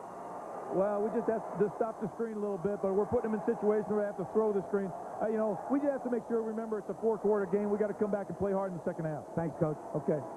Yeah, the screen pass certainly was the only big gainer for Colorado. And, well, at that. Encouragement. The leadership here is amazing. Totally dedicated to creating greatness. Development. It's an opportunity for me to develop the skills. We'll go against Kirk Hittner, the senior from Illinois, who's led them to a 10-win season. 2 pretty good offense. Should be a lot of points in the Nokia Sugar Bowl. We will see you from the Superdome in a little bit. Now back to John and Terry at the Disneyland Resort in California. All right, Mike, thanks a lot. You look at this game and you say, uh-oh, it's at night. It's in New Orleans. It's hard to go with Illinois. well, the Cajuns will be crazy down there going out for LSU. But these two quarterbacks, they're sensational. And the defenses don't stop the pass very good. There's going to be a lot of points scored. LSU will not have LeBrandon Tofield, though. He is injured in that contest. Let's look to the second half right now. Oregon with the lead over Colorado. Gary Barnett has got to do something different in the second half. Obviously, he's got to be able to run the football. He's got to be able to run the football, but he's got to put some heat on Joey Harrington. They haven't touched him. He's going to pick them apart. All right, 21-7 is the lead for Oregon right now. And keep in mind, if Oregon wins this game, they have just one loss. They are definitely going to lay claim if Nebraska somehow beats Miami. Second half, after this message, you're going to word from our ABC stations. The Coors Light halftime report brought to you by Rocky Mountain Cold Coors Light. Are you ready for a cold one? Wednesday, January 9th, 29th Annual American Music Awards. Live. Featuring Garth Brooks, Cher, Brooks and Dunn, Alicia Keys, Toby Keith, Lenny Kravitz, NSYNC, Kid Rock, Shag, Britney Spears, and more. This is America's music. Hosted by Sean P. Diddy Combs and Jenny McCarthy. Wednesday, January 9th at 8/7 Central. Only on ABC. This is an ABC7 News Brief. Now here's Ron Majors. Good evening. Here are the top stories at this hour. A father has killed his child injured in a crash this afternoon at 130th and Carondelet. Their van crashed into a CTA bus. The child had been living with his mother at a homeless shelter on the south side. A 76-year-old man who allegedly shot and killed his wife, then tried to kill himself, is under guard at Christ Hospital in Oak Lawn. Police believe 76-year-old Thomas Harrison shot his 74-year-old wife Shirley last night at the hospital. She was a stroke victim. No charges filed yet. Two babies will share the title as Chicago's firstborn of the year 2002. At exactly midnight, Destiny Anacia Jones was born at University of Chicago Hospital, and at the same time, over at Norwegian American Hospital, Jasleen Quintana was born. She weighs 6 pounds, 3 ounces. Now let's check in the Weather Center and find out from Mike Kaplan what's in store. Mike? All right, Ron, we made it up to 25 degrees today. Not bad with a decent amount of sunshine. The current temperature right now at O'Hare is 23, along the lakefront 27 degrees. There were some lake effect snow bands trying to work their way back west towards the shore here in Illinois, but those are beginning to weaken. I'll watch that later on tonight. Nothing too heavy expected. Partly to mostly cloudy, low of 13. Ron? Thanks very much, Mike, and we will be back tonight right after the Illini and LSU play in that great Sugar Bowl game. We'll see you right after the game. Good night. Reviewing our last fiscal year, the numbers from January were slightly better than the numbers from February. However, the numbers in January were identical to the numbers in March. The numbers in April were slightly lower than the numbers in March, but identical. Like playing games? Come to Best Buy, where you can play the latest video games and try out a lot of other cool stuff. Best Buy. Go ahead, turn on the fun. This is Lion Power. Another building's being built. One of our 40,000 small business customers is getting some new equipment. A couple gets to buy their first home. Phone calls are returned, questions are answered, problems are solved by Harris people in neighborhoods all over the place. We call home. Lion Power. It's there when you need it. If the strength of a Sierra piques your interest, if the power attracts your attention, then this will grab you by the collar. A no-nonsense Sierra work truck starting at just $19,341. Our engineers gave it more torque than Ford or Dodge. More payload capacity, too. The professional-grade engineering you expect at an unexpected price. Get 0.0% APR financing plus a $1,000 bonus cash on a 2002 Sierra work truck. See dealer for residency and other restrictions. See the pros for Chicagoland or Northwest Indiana GMC dealers. All of us here at ABC7 wish you happy holidays. You're watching the Bowl Championship Series on ABC Sports as coverage of the Tostitos Fiesta Bowl continues. Joey Harrington stakes Oregon to a 21-7 lead, throwing for 238 yards in the first half. Porker, 6 catches, 145 yards, 79 of them right here for a touchdown, Oregon, and the Ducks are up by 2 touchdowns. And Gary Daniels, I've got to ask you, why can't Colorado convert third and short? Why can't they run the ball? I think the quickness of this defensive line for Oregon Ducks are giving some problems. I think the game plan of putting the safeties up there, the linebackers backed off a little bit, and the ability to have two corners that can go man-to-man is something teams haven't been able to do against them. And they have been very successful here in the first half of this game. So coming up now, Harrington and the Ducks will possess it to start the second half. Remember, Colorado, in a little show of arrogance, won the toss and didn't defer. They said, we want the football.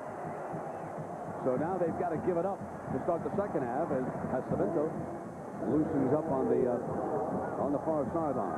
So the Ducks looking to get something going. This is very important here in the early minutes of the third quarter for Colorado to climb back in this. Get a stop for a turnover and muscle with Smith back deep along with Amundsen. Here is Smith from the 10. 20. Still in bounds. Penalty flag. There is a penalty flag. So that's probably an illegal block in the back. So that'll cost the Ducks some yards. Let us sort this out. And just a moment ago, Jack Arute caught up with Colorado coach Gary Barnett. Well, Coach, what do you do to reestablish a running game?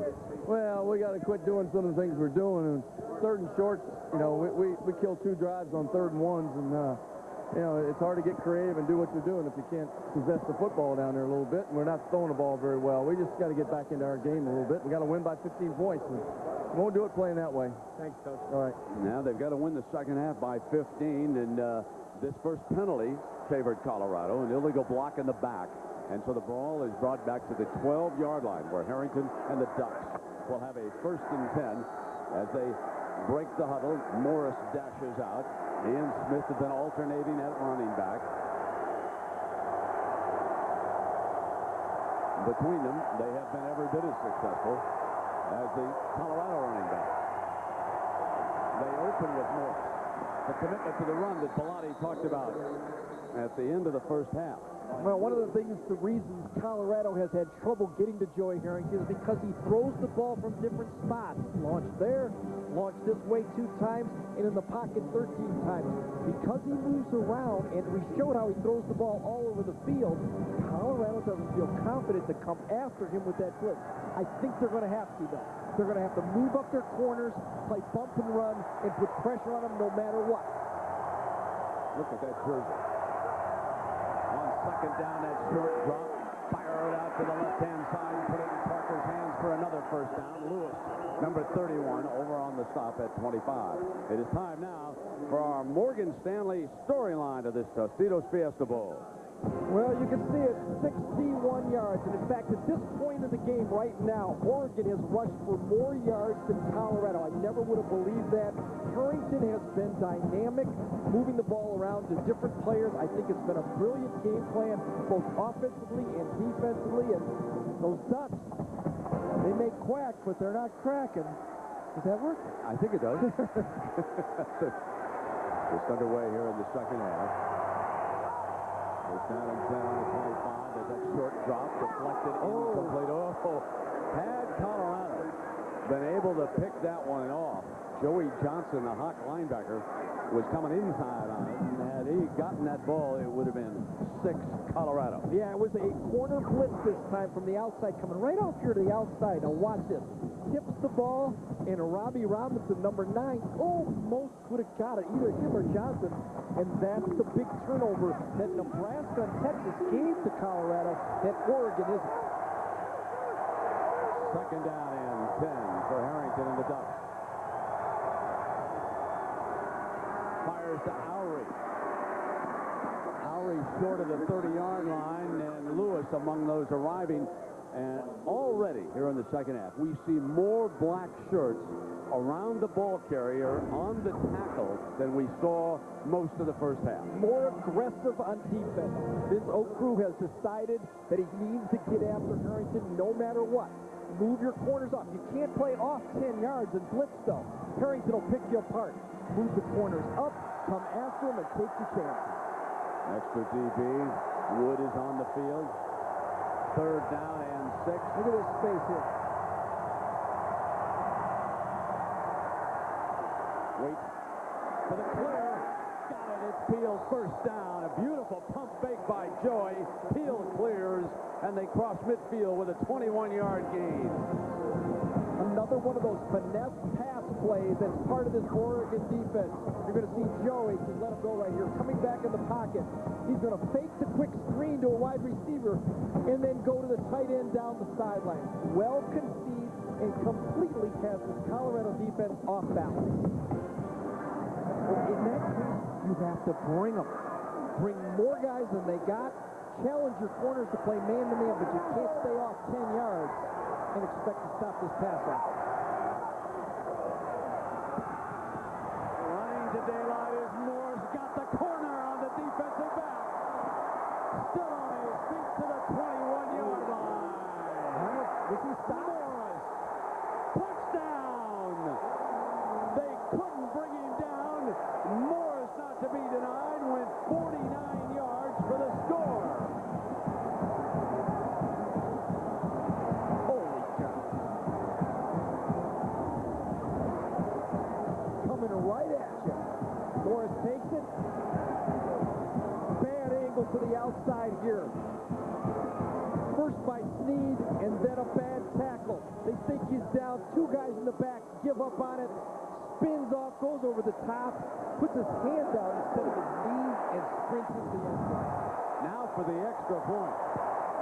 Oregon puts a stranglehold on the Tostitos Fiesta Bowl on the first series of the second half. Morris dashes in. It's 28-7. Timeout. Hey, Hallie Eisenberg, drinking a Pepsi. Actually, this isn't a Pepsi. It's new Pepsi Twist with lemon. And I'm not Hallie Eisenberg. I'm Hallie Bear. Drinking Pepsi Twist. Well, it's not exactly Pepsi Twist. It's Diet Pepsi Twist. And I'm not exactly Hallie Bear. You know. I'm Barry Boswick. Who's Barry Boswick? Like Twist? Try new Pepsi Twist in regular and diet. A lemon twist on that great Pepsi taste.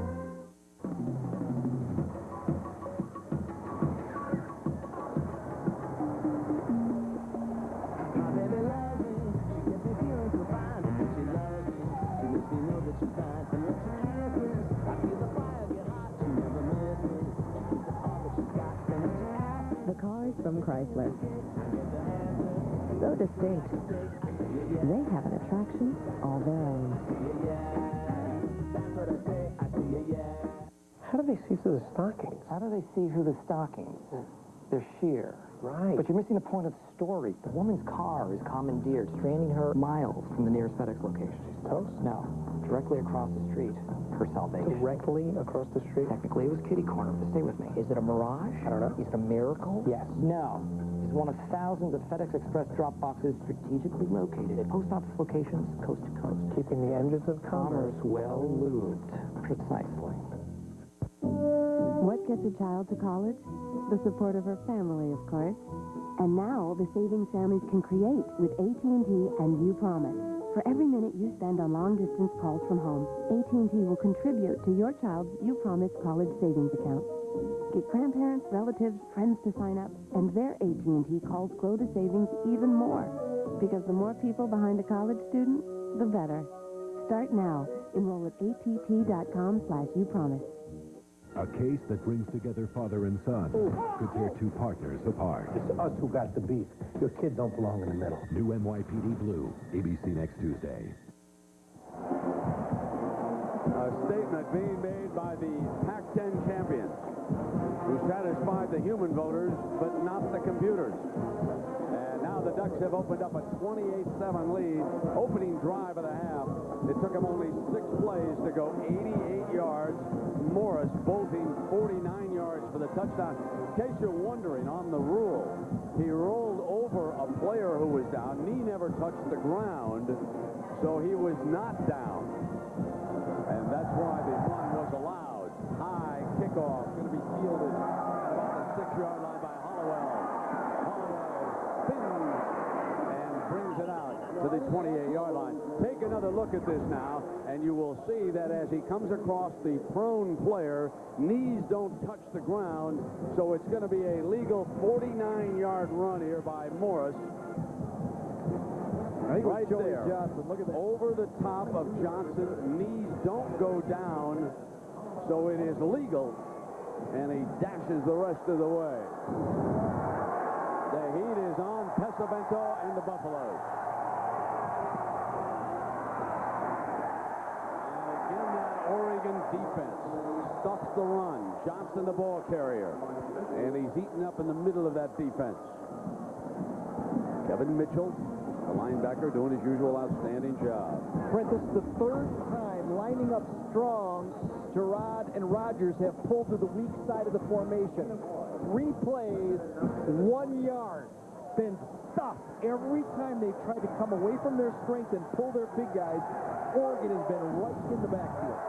Somewhat surprised that Colorado doesn't stay outside sometimes. Pesavento, incomplete. And a penalty flag is thrown on the play, and it goes against Bowman.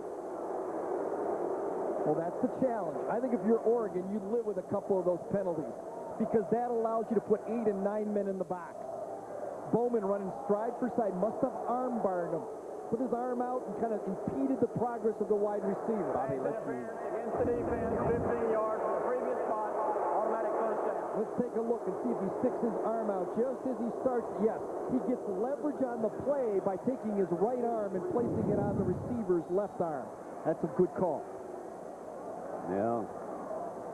Bellotti unhappy with the call from the sideline, obviously. Bowman, home game, needed 36 tickets. He grew up in this area. We had a chance to ask Rashad about coming home to play his final college game. Here's what he said. Coming home is the best thing going, you know. That's probably one of the reasons I'm probably not as upset as the rest of my teammates about the national championship, you know, is to get that opportunity to come home and play against with my friends and my family watching the game.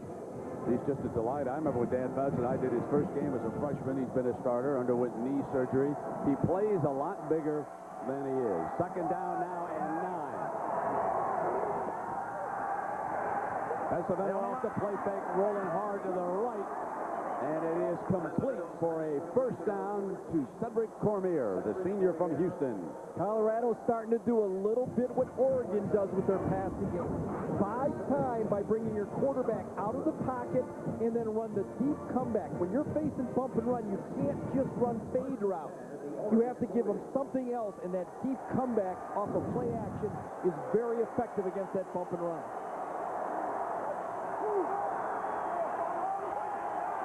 That's McCoy, number 80, turning back on the motion. To Graham, the tight end. Graham muscles his way to the 26-yard line, and another Buffalo first down. Moretti makes the stop. What they're doing with Daniel Graham is bracketing him inside with a linebacker, a safety deep. You throw the ball, you'll see him triangled. 3 guys coming in on him every time. If his release is across the formation, the linebacker will take him. If it's deep, the safety will take him outside the strong safety. Good game plan, again, from Oregon. Buffalo's looking for a quick strike.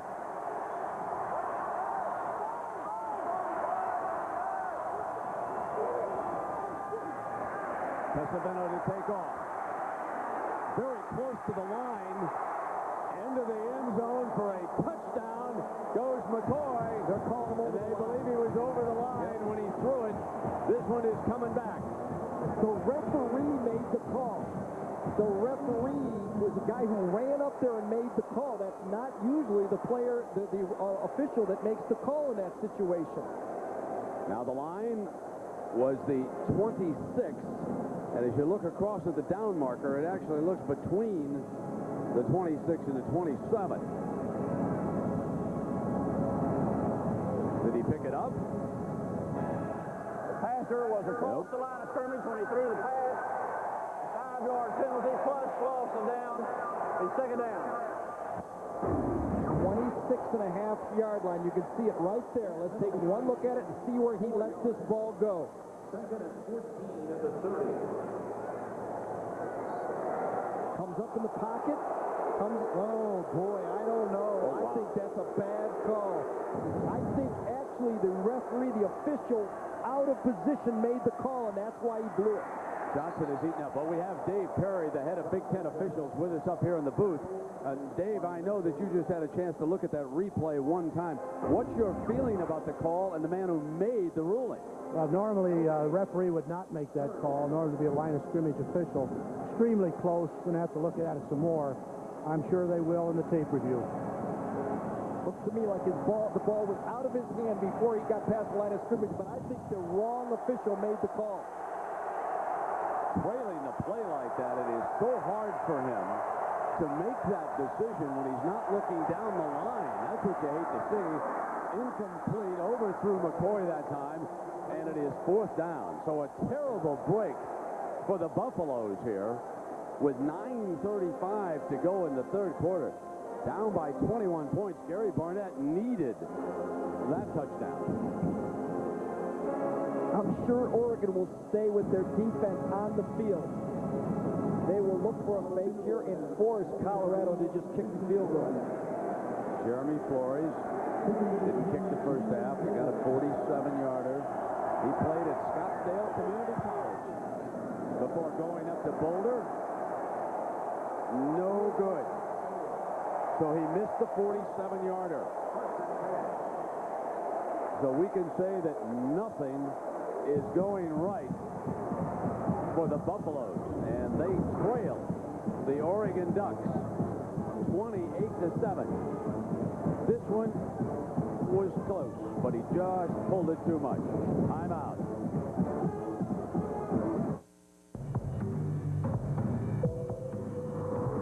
Chrysler 300M, the most powerful V6 sports sedan in its class. With its seductive styling and inspired engineering, it is truly a pleasure to drive. Even when that sort of thing is strictly forbidden. Samuel, is that you? Yes, it is I.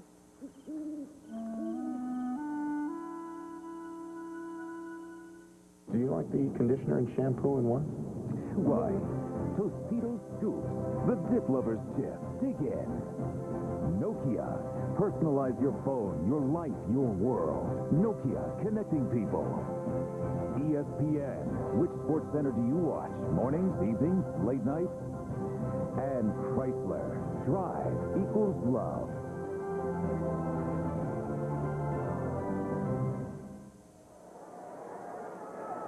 Well, the sun beginning to set on the Valley of the Sun, and it's also beginning to set on Colorado. A very bad break just moments ago for the Buffaloes, who appeared to many to have scored.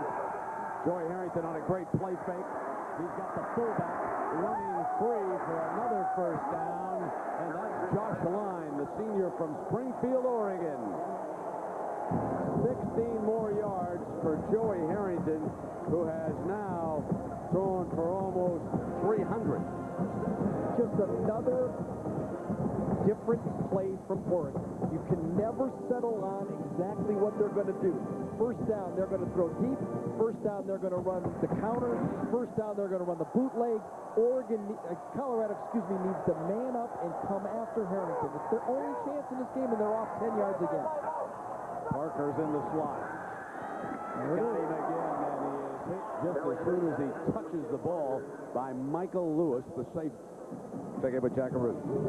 Brett, this is a very special weekend for Josh Line. You see, he and his wife, Tiffany, were supposed to be welcoming their first child into the world sometime after this game. But their young son, Griffin, was born 5 weeks premature. But I'm pleased to say that Griffin and Tiffany have made the trip to the Fiesta Bowl, wowing all of the doctors, and they said they wanted to see Dad play his last game. Well, that was a great moment because they saw Pop handle the ball for the first time. That pump fake again by Harrington going deep. Wants that home run. Parker's held up. He is overthrown as he collided with Strickland coming out. Well, here's a reminder for you on ESPN Sunday Night Football. Warren Sapp and the Tampa Bay Buccaneers must stop Donovan McNabb and the Eagles to avenge last year's playoff loss in Philadelphia. That is Sunday Night Football, 8:30 Eastern on ESPN. I get the feeling now, Brent, that Joey Harrington feels like he's playing with house money. He's got this big lead. He wants to go deep with the ball. He wants to get one more there. He had a couple short throws right there. The patience that he had in the first half, now he's starting to look deep a little bit too much. 28-7, here's 3rd and 8. Buffaloes need the ball. Buffalo blitz. Harrington given all kinds of time. Colorado read the screen. No first down. They dropped off, and Smith couldn't pick up the necessary yardage, and Oregon forced the punt. Sam Wilder, defensive end, a freshman out of Dallas, making the defensive play for the Buffaloes. I think Joey Harrington gave that play away. He dropped way too deeply on that play. You have to settle at 5 yards and then retreat. He just sprinted back, and I think Colorado smelled it, and he smelled it right. So far, the directional punting and the special team play by Oregon's been superb. Remember, that was a point of emphasis for Bellotti all week. His special teams betrayed him the last time he took on Colorado in a bowl game, that over in Hawaii, when Ben Kelly hauled the opening kickoff back for a touchdown. Hollowell makes the fair catch inside the 15-yard line. So Harrington and the Ducks lead it by 21 at the Tostitos Fiesta Bowl. Timeout. I've trained for this all year. He was very flattered by the interest shown in Notre Dame. He has a couple of youngsters in high school back in Eugene. He's very comfortable with the lifestyle there. But ladies and gentlemen, that man someday will wind up in the National Football League. This is an outstanding coach. Pesavento, and caught on a slick throw for a first down. Daniel Graham, the senior tight end, Mackey Award winner from Denver. Well, because David Moretti that time was right on Graham that time. That had to be a slick throw because it was perfect. The two quarterbacks, obviously, Harrington controlling this football game. He's got more weapons. He's got a better offense. Pesavento needs the running game to complement him. And that was our Nokia player comparison. Pesavento and Harrington. They'll bring the chains out here to measure this.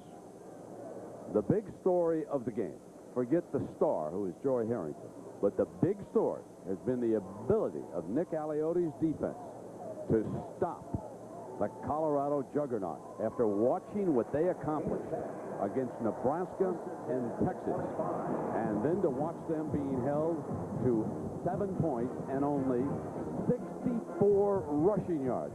Oh, my goodness. Against Nebraska, they must have had that in the first quarter, as I remember. Didn't Chris Brown have that on one run, I think? Remember, he just printed in there for a touchdown. Now, of course, you're down by 21. Purify the running back. It makes them more one-dimensional. You've got to play catch-up. Pesavento firing underneath. And I believe he's close to another first down. Is that a face mask? The late flag comes flying in. Matt Brunson, the receiver that time. Webster, the rover on him. That might be the 15-yarder, too, the way he dragged him down with that face mask, if it is. Got a 5-yard face mask, had it on to the end of the run, making a first down. Oregon comes right at him with the blitz. Pesavento stands there, delivers another on-target pass. Webster comes across, yanks him down, and that could have gone either way. That could have been a 15-yarder just as easily as a 5-yarder there as he turned him down. Actually, his hand came loose, and that's why he only got the 5 yards. Pesavento hit, and he was not expecting Bowman to be coming. Hard off the corner, Rashad Bowman, the young man from Phoenix. One of 6 players on this Oregon team who played against Colorado in that bowl game in Hawaii that you did, Brent. This is part of your job as a quarterback, to check this guy out. That's your job. You saw Joey Harrington do it. This time, Pesavento doesn't go through his reads, and he pays the price. He's lucky he didn't fumble. Second down and 16.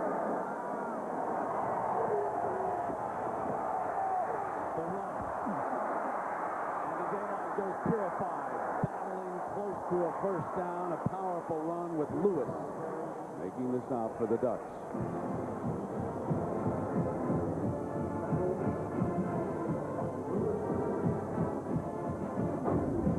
Bobby Purify, 900-plus yards rushing this year for Colorado. Chris Brown, Cortland Johnson, they have not been able to get these guys free in the secondary like this, as they've been regularly doing in the second half of the year. Those 2 3rd-and-1s they did not make in the first half. That has really kept them from controlling the ball. The rushing totals today, the biggest surprise of the game. Oregon out-rushing Colorado. Fake toss, Fiesta going to throw on third down. Wide open against Graham. He juggles it. Incomplete. Oh, man. Couldn't throw it any better, and it's going to force Colorado, I believe, to go on fourth down. Down by 3 touchdowns. You've almost got to go here, don't you? Wide open Graham is here. Runs right by the safety, Keith Lewis. Ball's perfectly thrown, and he just drops it.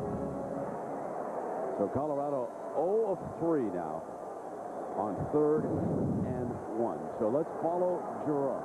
Gerard and Drum. Oregon knows it. You know it. We know it. And here they come. Chris Brown will be the ball carrier. Drum the lead man. Here it comes. Oregon made him battle for it. It'll depend on the spot.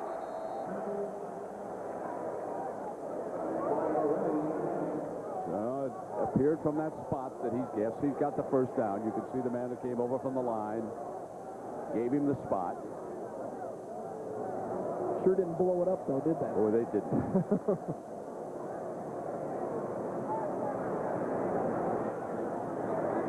Now, I'm counting on our yellow line guy on this one, okay? I can remember a couple of weeks ago when I said this, and I was only off a yard on that. I know. Usually you have to pass the yellow line for it to be a first down. Do you think? I don't know. I always thought if you got on I'll tell you what, it'll be at the most a half a football if he makes it. Here we go. Half a Stretch it football. out. Half a football. Yep. Maybe even less than that. Whew. Oregon made him pay the price.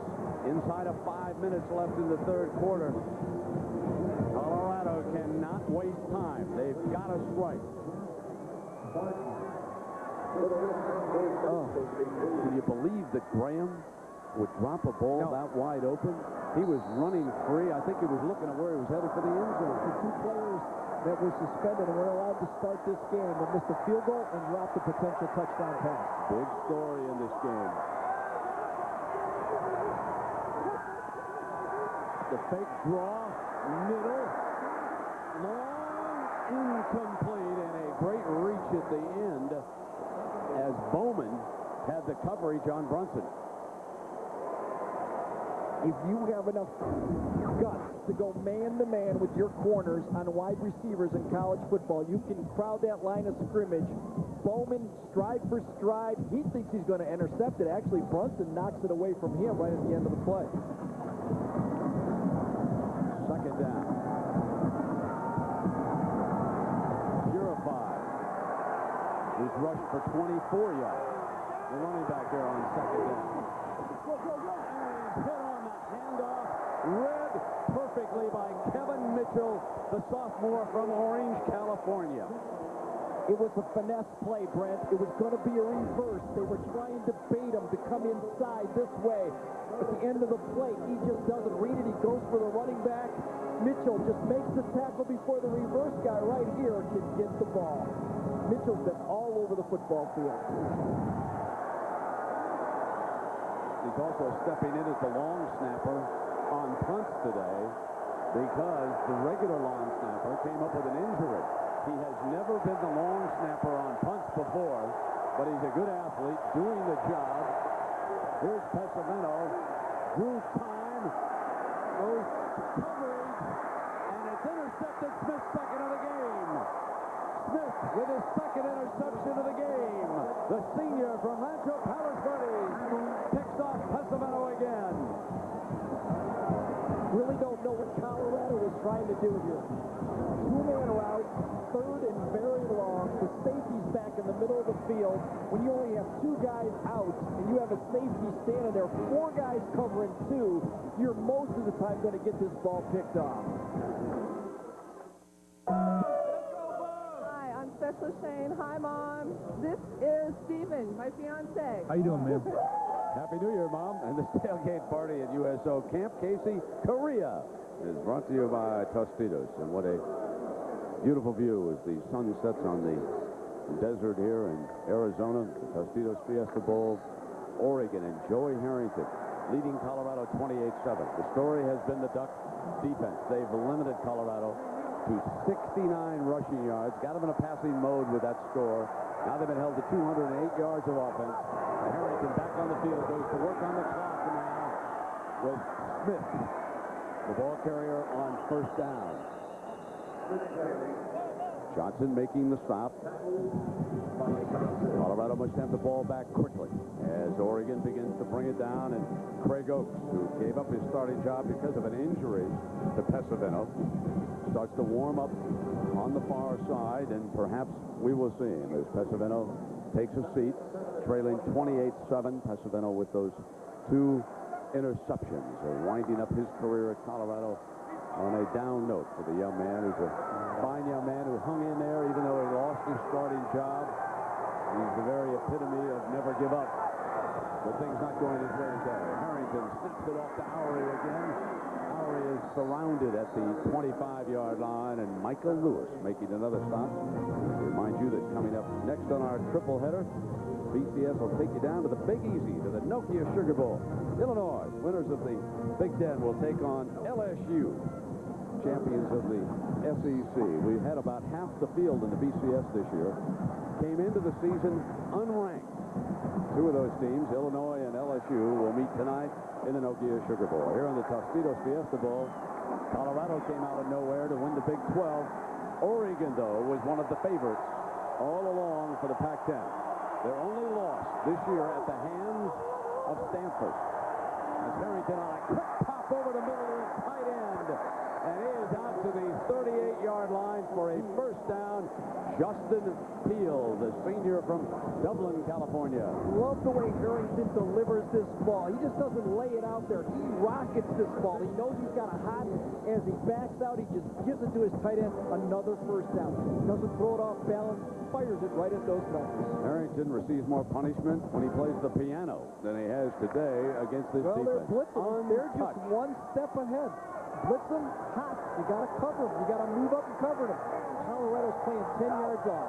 First down. Here's the toss now. Smith runs for the corner, and there is Lewis. He has been a standout, even though Colorado trails at 28-7. And aerial coverage of today's game is provided by Tostitos. A sellout crowd, an early sellout, about the second day after tickets went on sale. Oregon even sent down for more tickets, and a lot of Colorado fans have made their way down from the Denver area. So far, they have not had a lot to cheer for. They trail it 28-7. We're coming down to the final minute of the third quarter. Harrington and the Ducks have dominated both sides of the line of scrimmage here today. They bring the end around.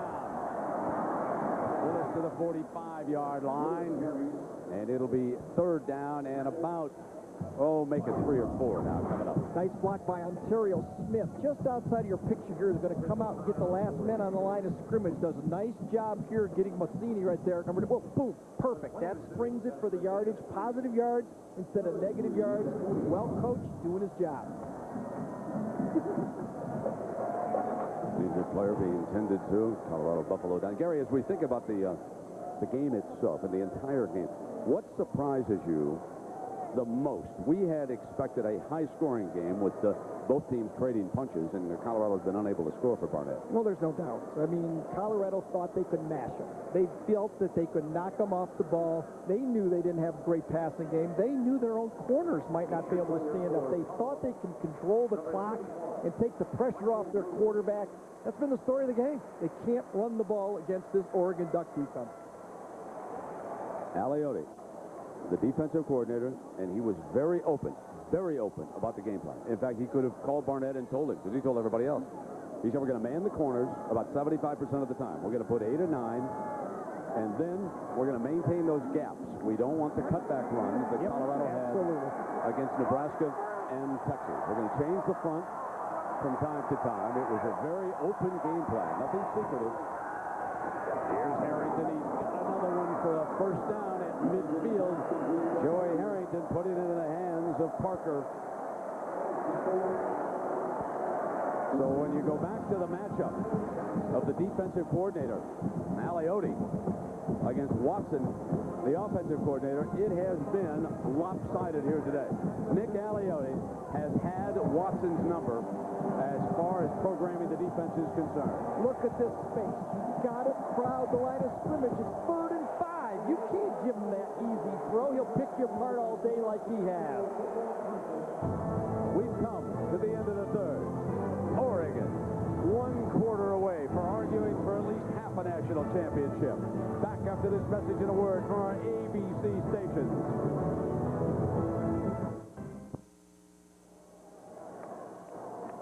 You never know what my partner Gary Daniels is going to kind of come up with during those commercials. He said, Brent, Harrington might be so good, the Texans will have to take him. The Houston Texans, right? It's hard to pass this guy up. He's in complete control. He's got a wonderful offense and a defense that really can't match up. Yeah, you were really impressed. I haven't seen you this impressed with a quarterback all season long. Command of the game, knowing what he wants to do, and having the ability to wait and take the big play when it gets there. That's the key. He's thrown for 311 yards, 3 touchdowns, facing a 1st and 10 as we start the 4th quarter. And breaking free again, this time it is Smith. Remember earlier, it was Morris for 49 yards on that play in which he rolled over a prone defender and then dashed the rest of the way for the touchdown in the 3rd quarter. Brent, when you talk to your friends, those odds makers my friends, and stuff, yeah, okay? They are my friends. What were the odds that Oregon would outrush Colorado in this football game? Did you get that one? Off the board, my friend. There's some things I don't even bother to ask for because I think it's ridiculous, but here it is. I mean, 127 to 69. Oregon has outrushed them and leads it 28-7. Another underdog, though, coming through for us, Gary. The Buffaloes were favored. Harrington pumps it into nothing but wide open space. Willis, who has been one of his big receivers here today. Joey Harrington's wondering why people in the Pac-10 don't run this defense all the time. On 10-yard cushion, they're going to run it again. They're going to run the smash route. He goes out 5 yards. He stops. He allows the deep guy to just hook there and just take an easy pitch and catch. Harrington says, I didn't know the Big 12 was this easy. I could have won the Heisman if I'd have played in the Big 12. And those humans were right after all. We should have been in Pasadena. That's what they're thinking. 1st down and 10. Ball on the 36. There's a fake from Harrington. Penalty flag. Middle's open, incomplete. But there is a penalty flag at the 35-yard line. Check in with Jack Arute. Jack. Brent, Gary, do you remember when we met with the Oregon coaches and specifically with Jeff Tedford when he told us the most important tape that this team reviewed all in preparation for this game was that Big 12 championship? They saw some of the chicanery that Vince Okru tried to play against Texas. And Jeff told us, he said, hey, we're not surprised. We know what we're expecting. Yeah, exactly. And Jeff Tedford, whom you saw there, is headed to Berkeley and the University of California.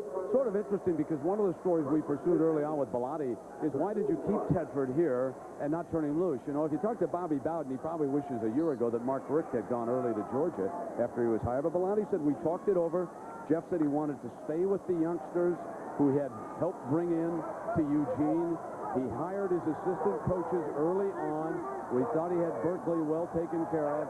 So certainly we welcomed him. And then he'll name a new offensive coordinator sometime, probably next week, as Smith powers his way to the 35-yard line. Guess who has the most completions, most completed passers ever in a Tostita Fiesta Bowl? Now, I know you don't know, but it's a good friend of yours, Gary. So I know you're going to be able to guess it for me. 1985. Bernie Kosar. There you are, Miami against UCLA. I knew you'd get it. He had to play in the game against Boston College and then come right out here after. Right here. Remember that? Oh, yeah. They played in that game. So 31 is the number, and Harrington's sitting on a 25 right now with 13 minutes to go. He said, all right, Mr. Kosar, one closer at the 30-yard line with that completion to Jason Willis again. So we've talked about Dan Fouts, and Monday night he'll be there for the season finale of Monday Night Football along with Al and Dennis. And you'll see the Vikings and the Ravens. Now, if I have this correct, the Vikings are long gone, and the Ravens haven't wrapped up a playoff post, right? Do I have it right? The first half, I know you did. 3rd down. I asked George Hill, who will be joining the Monday Night crew. He shakes his head, that's affirmative, that's the way it is. So if the Ravens can shut down Randy Moss, wrap that up. He catches him on 3rd down, the tight end. Yeah, sure does. Harrington pump fake, look back. Heading coverage, going to go for the end zone, going to go for one more. Overthrew his receiver, and Strickland out of bounds. Made the catch out of bounds.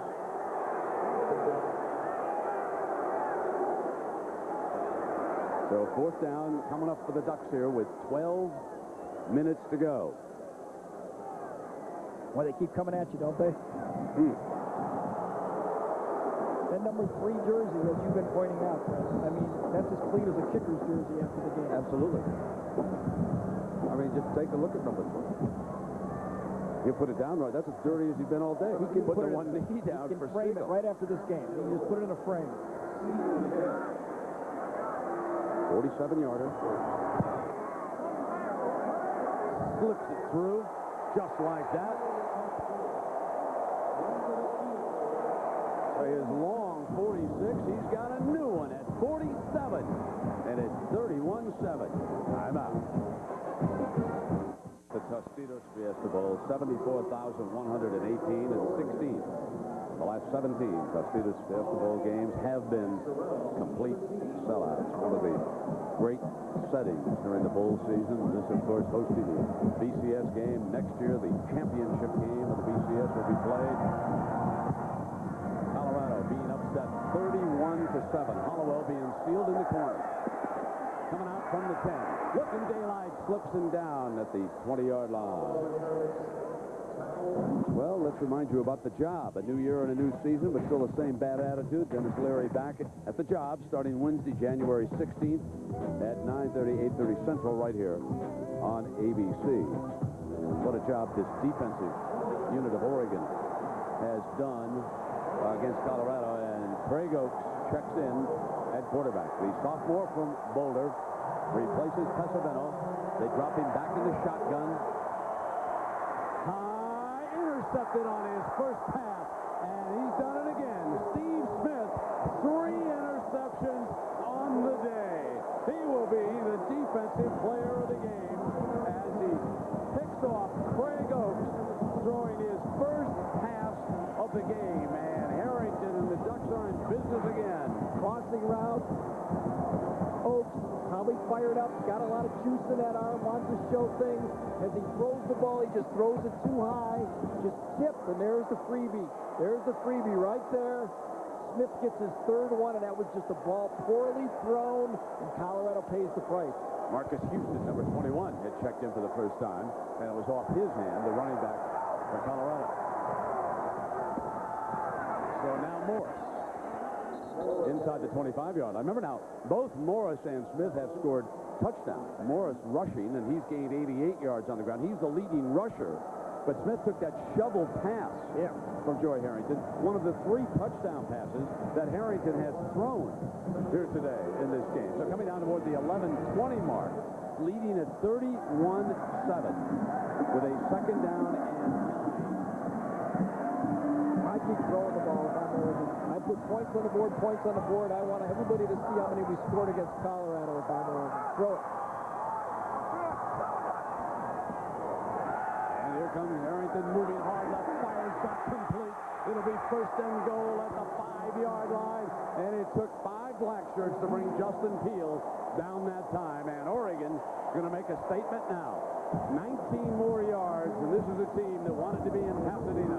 What a system. Half roll, throwback. Get the linebackers moving and gun it. You see he doesn't lay it up. He just guns it right there. Big body in front of a small body. What a nice system. What a magnificent quarterback Joey Harrington is. They close the deal here, and they'll be cheering hard for Nebraska. Because rest assured, the media will anoint Oregon the winner of the Associated Press poll with what they're doing here today. Colorado with 7 points. Remember, they scored 62 on Nebraska. Peele goes back to that fullback spot, and they'll run, and Morris tackles at the 4-yard line that time. A nice tackle by Dabdoob. He's a freshman from the state of Louisiana. I think he'll be a good football player up in Boulder. The fullback, Josh Line, comes in from the Oregon sideline with this play.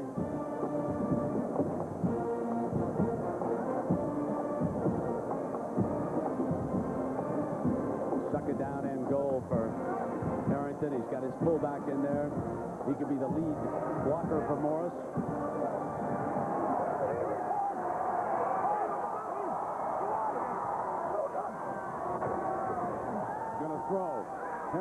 trouble. Outrunning Johnson, fires, touchdown! Justin Peel, the 4th touchdown pass of the game for Joey Harrington. And what a merry tune he's playing here today against Colorado.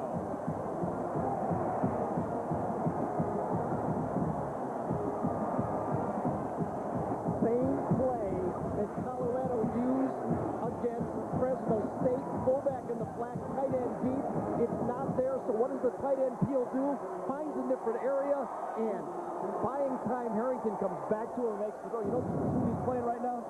Houston Texans. Houston Texans.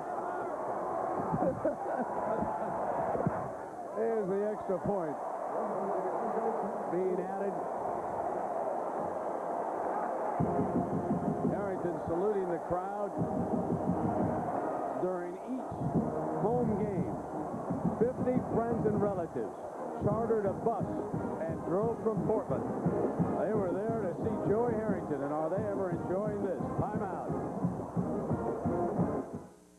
Schultz never knew there were tunnels. He didn't want to know, but you're missing the point of the story. A young entrepreneur engrossed in a Hogan's Heroes marathon neglects to ship an important package. Did he know about the radio and the coffee pot? He knew nothing. Now focus. Like a swallow returning to Capistrano, he instinctively heads to FedEx.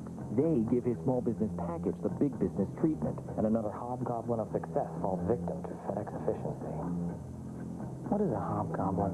This ABC Sports exclusive brought to you by Ford, America's #1 choice for 15 straight years. Circuit City, we know how you feel. That's why we're here. Circuit City, we're with you. FedEx, ground, international, online, or express. There's a FedEx for that. And your Morgan Stanley financial advisor, who will never let you lose sight of what you're investing for.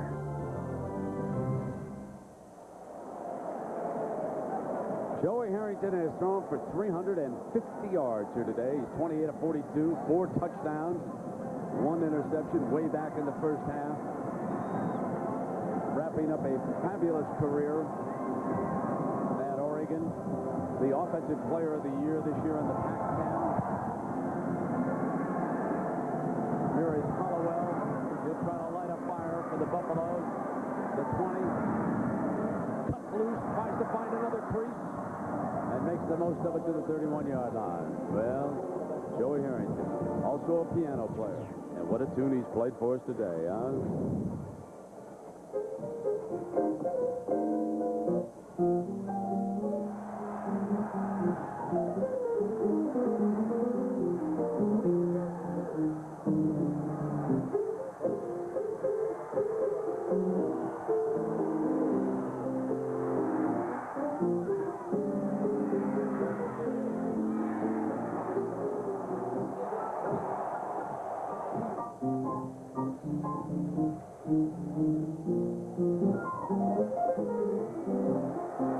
Good stuff. Piano teacher once said when he was a youngster, what a great left hand he's got. Well, man, his right hand's not bad here either today. Let me tell you, 9:20 to go, and Joey Harrington, who saw his likeness on a New York skyscraper to the cost of $250,000, and those backers knew what they were bragging about. This young man is as good as it gets in college football. I think he earned it back. He gets into a $13 million bowl game. I think that's a good investment. Absolutely. Oaks still in the game. Up out. What a hit McCoy takes underneath that time. Guess who? Yes, Kevin Mitchell. You bet. He's been all over the field. Great linebackers on this Oregon team. We're going to rave about Joey Harrington because he put the offensive numbers up. But folks, you can't say enough about this defense holding Colorado to only 7 points here today. That's a first down. I am not surprised that Oregon has thrown the ball effectively against Colorado. Exactly. I just thought Colorado would be able to put on 35 points on the other side of the field, too. I agree with you, Gary. I really thought both offenses would go up and down the field and finish.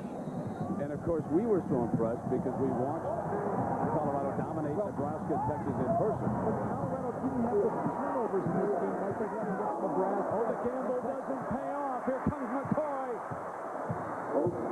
Oregon got a little greedy that time, and McCoy, exactly. House money. House money. I'm going to go for it. They're going for it. A little more glory, and that's a 28-yard gain.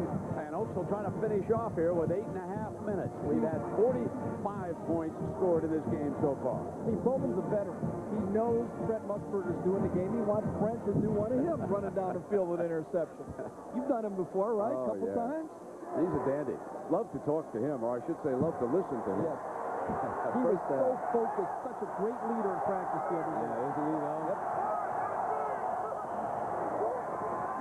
Here comes Oaks. Yes. Before he can release the football by Mallard. And now it is time for our FedEx ground air stats.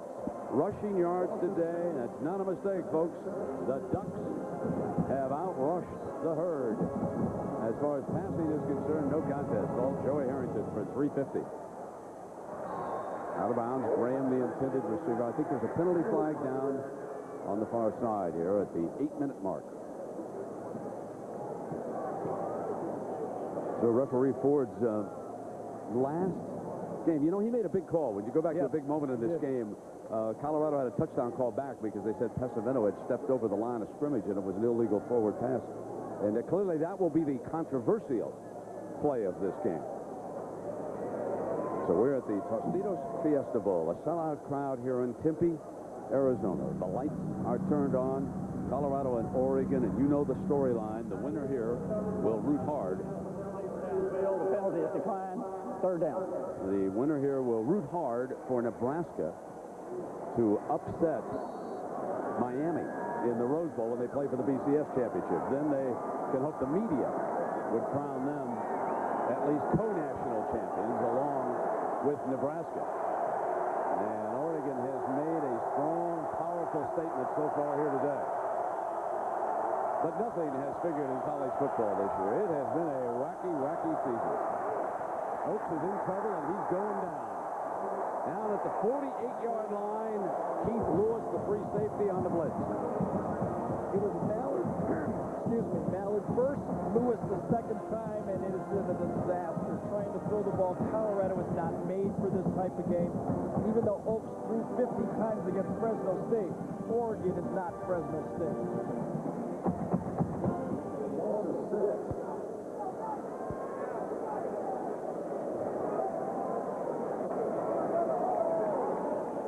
Third down and 25, and of course, right after our game, the Nokia Sugar Bowl, Illinois and LSU. Coming your way. After the play was over, unsportsmanlike conduct against the defense, a 15-yard penalty will bring up fourth down. There must have been a celebration after the sack by Lewis there, as he pranced out after the sack. Officials obviously thought Mark Gastineau was back on the field. Inside line view, NFL fans out there. I'm sure that's way back. Talking about how old is that guy? Well, first and 10 this quarter is brought to you by Monster.com. And Oregon has been a monster to deal with here today. Fourth down, and Ford whistled it before the snap. So he'll come on up here, and they'll sort this out.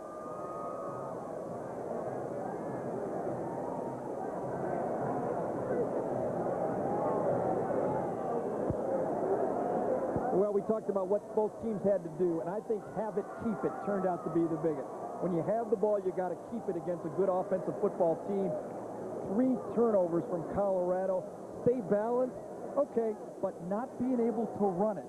You know, I was 2 out of 3 here. Oh, you were? That was 2 out of 3. That's pretty good. You were very good. I don't think anybody who follows college football expected to see Oregon shut down Colorado's rushing game here today. Now fourth down and 8, and here's Oaks. There's Graham, first down, jumps over, and he'll be forced out of bounds inside the 10-yard line, where it'll be first down and goal. Mallard forcing the All-America tight end out. Mallard got picked by his own guy. guy here, number 18. Watch him bump into it. I think it's Mitchell that he bumps into, and that's what allows Graham to get to the outside, and Graham catches him. You know, I thought it was two big plays in this game. The drop pass by Graham, and then the call on the touchdown play. That was 28-7 when that touchdown. Maybe it's a football game from 28-14. Yeah, good point. Graham, the leading receiver for the Buffaloes here today. Fumble on the snap. Oaks dives back on it, and it'll be second down and goal. Graham, 6 catches for 64 yards. Good day's work out of your tight end. Parker for Oregon caught 9 balls for 162 yards here today. Craig Oaks is the future for Colorado. I'm not so sure if it was the other way around.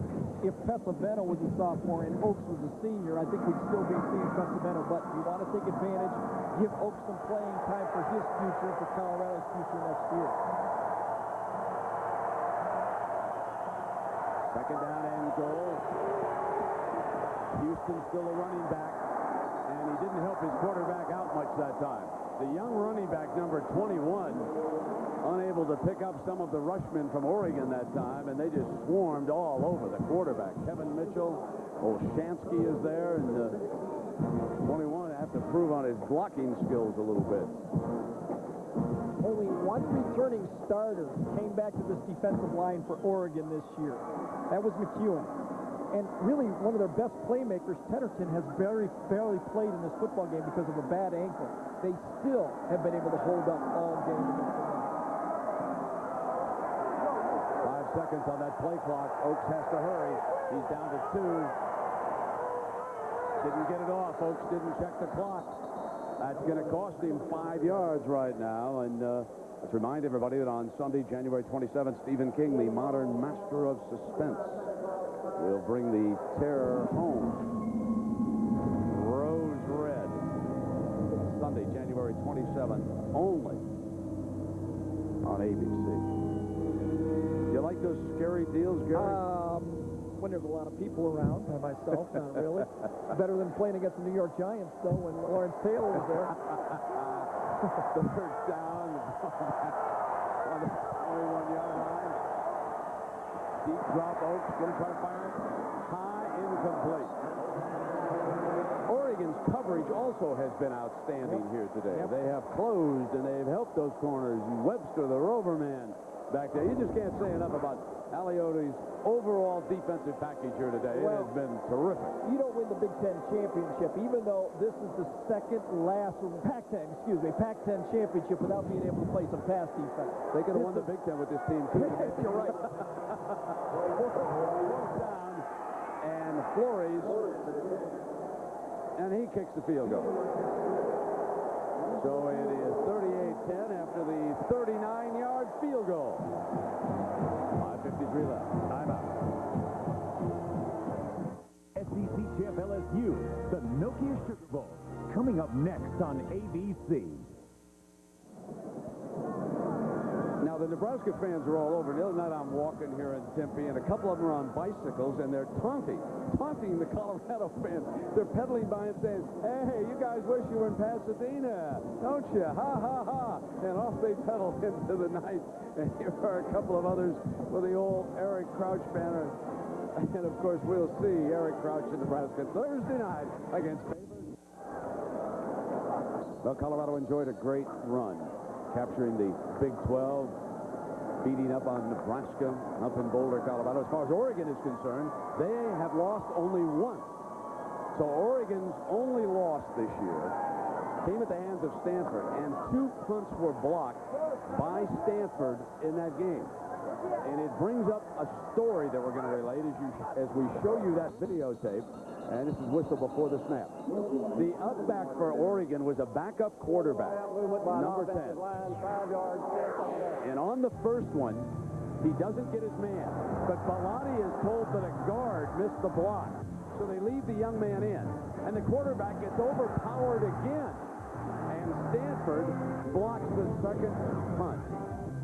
So after that, the special teams coach, Robin Ross, changed the up back, and he has done an outstanding job here today because Bellotti was really concerned about his special teams coming into this game. So it's just amazing when you go back in sport and plays happen through Colorado. Always the something. little It's things, always something. the little things that go on that you'll learn about later. Second down and 13 now. And Joey Harrington, whenever you walk up and interview him and talk to him, it's the smile that captivates you. And I said, Joey, how come you're so optimistic? What's that all about? Honestly, I just have fun. You know, when you start getting real negative and you start getting down on yourself, that's when the game's not fun anymore. I play the game because I enjoy it, because I enjoy the interaction with my teammates, and I love being out there in front of all the people. It's just a fun game to play. It's infectious, folks. Yep. Modest, great arm, understands the offense, team player, great leader, come back in the fourth quarter. I hate to say it. I mean, this is the type of guy you build a franchise around in the National Football League. Exactly. And, Gary, if we go back now, and this will be the fourth year for the BCS championship to be played. First one was here. That was back in '99. Tennessee of the SEC. Then it was Florida State of the ACC. And a year ago, of course, in the Orange Bowl, the FedEx Orange Bowl, Oklahoma of the Big 12. Now, Nebraska, of course, could come along. Or if Miami takes care of business and they're favored, then the Big East, it'll be 4 different conferences in 4 years with BCS championships. And Ontario Smith, you know, here's a young man you got to feel good for, too. Smith had a little problem with marijuana down in Tennessee and transferred up here to Oregon, and he's made himself into a solid citizen up there, and you got to be happy for the young man, as you are for all of the players here on the Oregon Ducks here this evening. They've lost only 1 game, and they're going to make a statement. And should Nebraska win, you can look for the Associated Press media folks to vote Oregon #1, because remember, the AP had them #2 behind Miami. It's the computers that like Nebraska a little bit better. Hollowell driven back to the 15-yard line, almost like a little decoy. And he is down at about the 18-yard line off the Arroyo punt, and that was Mallard downfield making the special teams stop. Well, we've got some folks we want to thank, and what a great year this has been for Gary, Jack, and me. One underdog after another. The executive producer of ABC Sports is Howard Katz. Howard, Happy New Year. And, of course, to our coordinating producer of ABC's College Football, our producer today down on the truck, Bob Goodrich, is looking along, our fine director, Larry Camp. It is complete. Just short of that 40-yard line. The technical director, Monty Poling. Associate producer and a new papa, Mitch Green. Happy New Year to the Greens. Our associate director, Brian Fay, did an outstanding job all year. Our director of production, Bob Toms. Our production assistants, Kurt Thomas and Tim McDermott. The computer stats man, Anthony Holman. As Oaks throws low this time, technical manager, Mark Towie. Our production manager, Christy Bravi. Our senior audio man, Wendell Stevens. And we'll see him when we move into ACC basketball. Over here on stats, George Hill, spotter Brian Mobilson, and our stage manager who did a fine job today, Chris Blankenship. Thanks to one and all, and Happy New Year to the families of all our cameramen and crew. What a year we have enjoyed covering college football as Oregon closes in on a Tostitos Fiesta Bowl triumph here.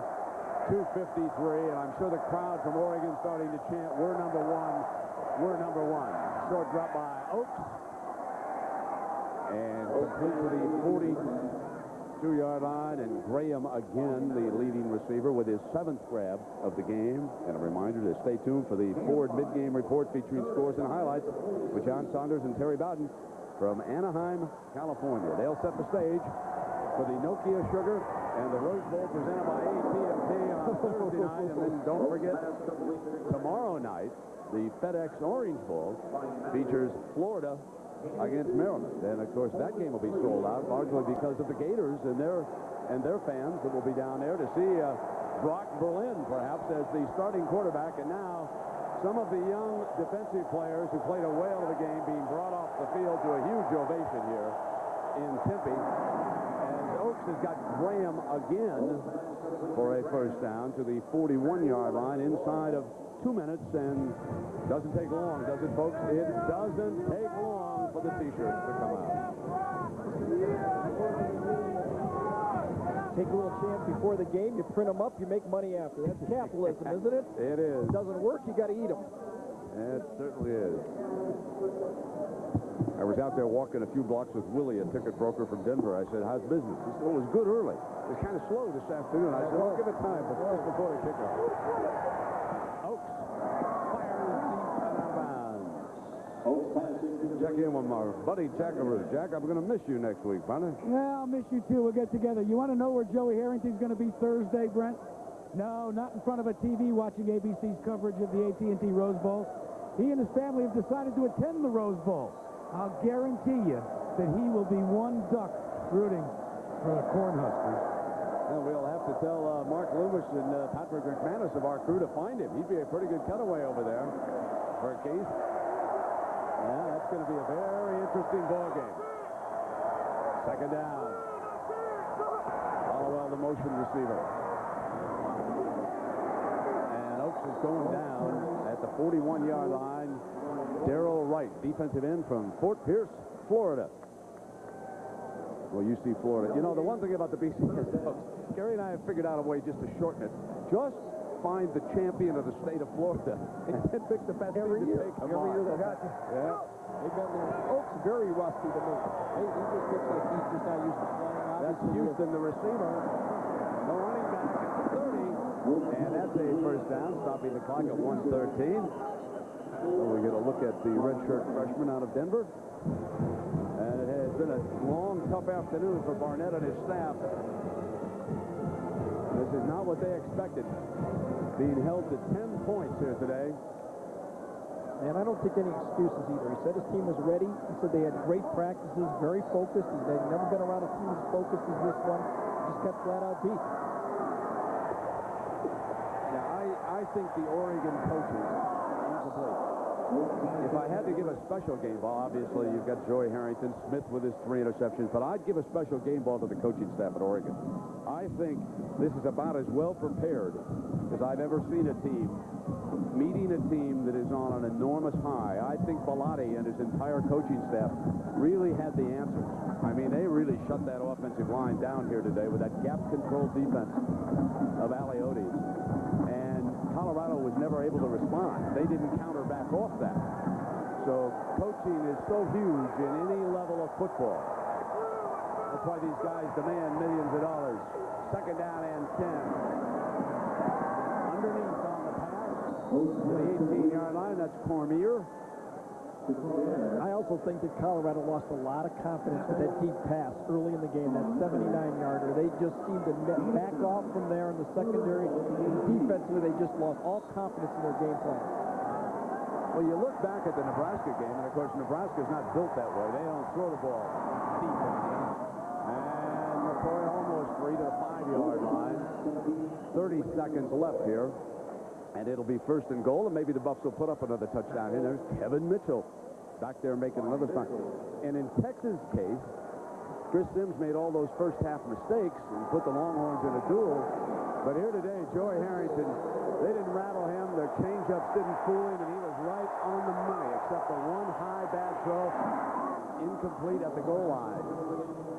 Now 23 seconds to go. But remember, Applewhite almost, that game was 39-37. Applewhite, a more experienced quarterback, was able to throw the ball very effectively against Colorado. Good point. I think he threw one right away for a long touchdown. And so I think there's holes in this secondary for Colorado. This is not a vintage secondary for Colorado. Nebraska just couldn't take advantage of it, and Texas too many turnovers. Second down and goal for Oaks.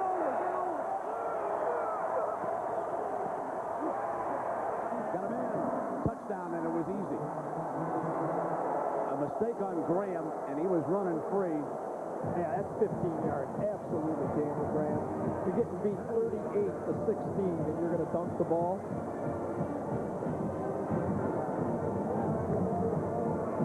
His last game as an amateur.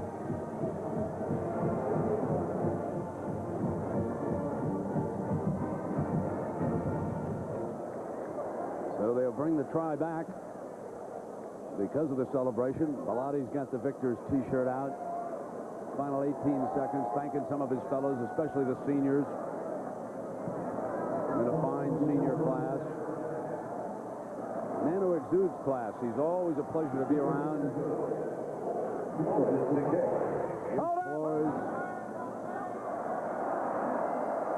Missed. No good. Extra distance cost him a point.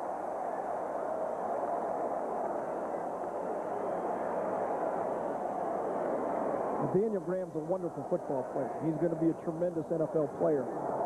But tonight, Oregon dominated the football game from start to finish.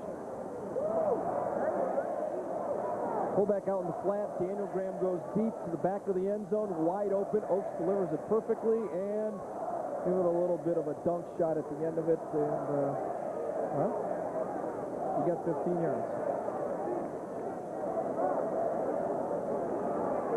Gets up in the air pretty good, though.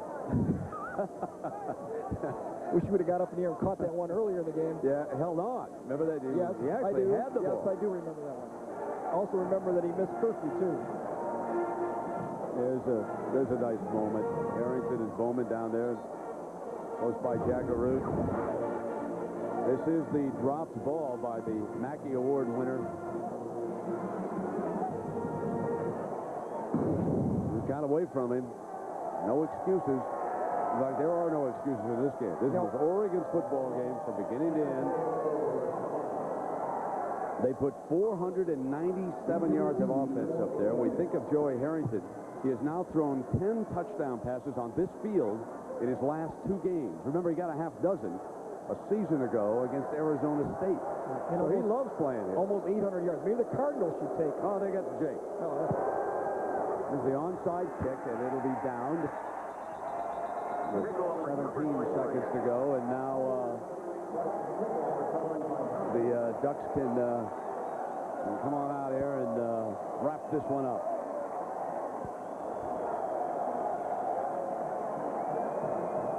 I'm going to let the backup quarterback go in there and take the knee.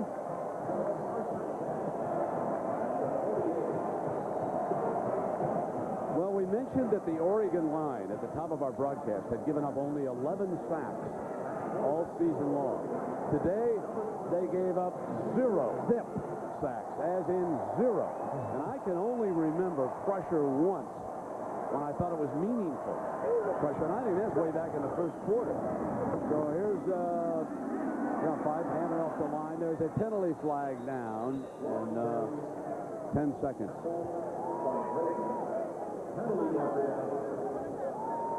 There's a big one. Yeah, you bet.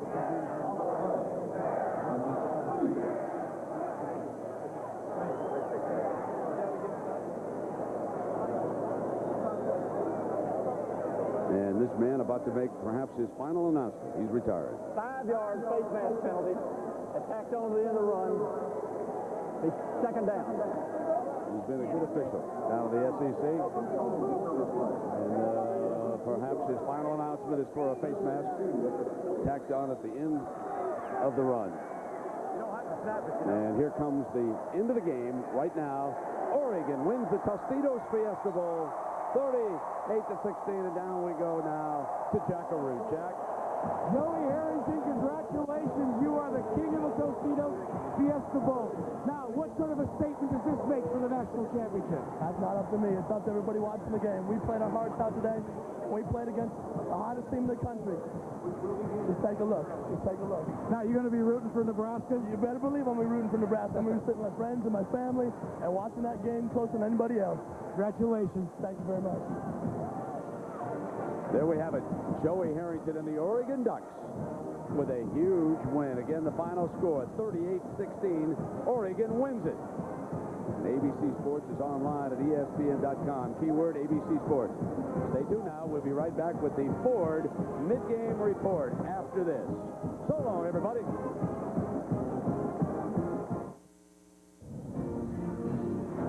The Ford mid-game report, brought to you by Ford Trucks.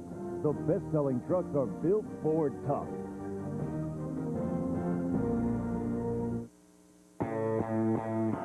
Here we go. You gotta love Johnny Cash.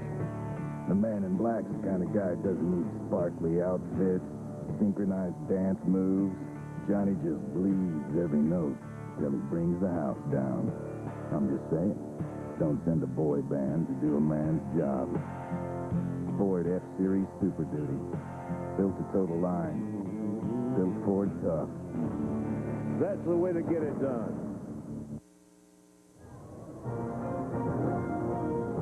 Welcome, everyone, to the Ford mid-game report as we get you ready for the Nokia Sugar Bowl. But first, let's look back at the Fiesta. A lot of people fell in love with Colorado. We were guilty as well. But the bottom line is they gave up 36, 37, 38 in their last 3 games. And Oregon won the game in the trenches, shut down Colorado's running game, and didn't allow a sack on Joe Harrington. All right, stick around. Come back. Get you ready for the Nokia Sugar Bowl in a moment.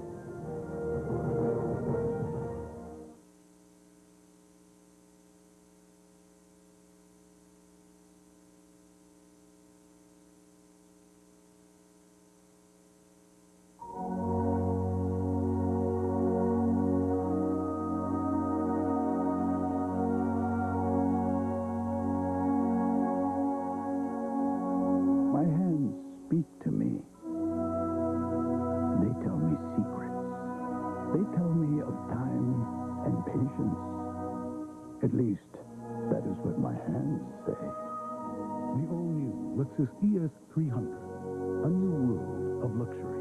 The savings continue. FIM, the Christmas Giant, 3 for 1. And now even 4 for 1. European glass ornaments, angels, and Santa figures. 4 for 1 Christmas clearance. Novelty tree trim holiday bows. Buy 1, get 3 free. European hand-blown glass ornament, $2.75 a box. 24-inch fiber optic wreath, $14.99. Red velvet bows, 25 cents. Fiber optic decoration, light animated figures, outdoor illuminated and wire figures. Wreaths to 75% off. Hundreds of styles of natural light Christmas trees and free lit trees. Additional markdowns taken now to 4 for 1 at FIM, the Christmas Giant. And also Downers Grove, Bloomingdale, Chicago at Fort City, and now open in Palatine and Crystal Lake. Food makes life more satisfying. Weight Watchers understands that. Our winning points plan means you don't have to put life on a diet. You can eat any food you like, stay satisfied, and still lose weight. Join Weight Watchers now and get our new guide to satisfying meal and snack ideas free, plus free registration. Call 1-800-651-6000. Weight Watchers. Real food, real life, real results. Weather and traffic on the 7s, weekdays beginning at 5 a.m.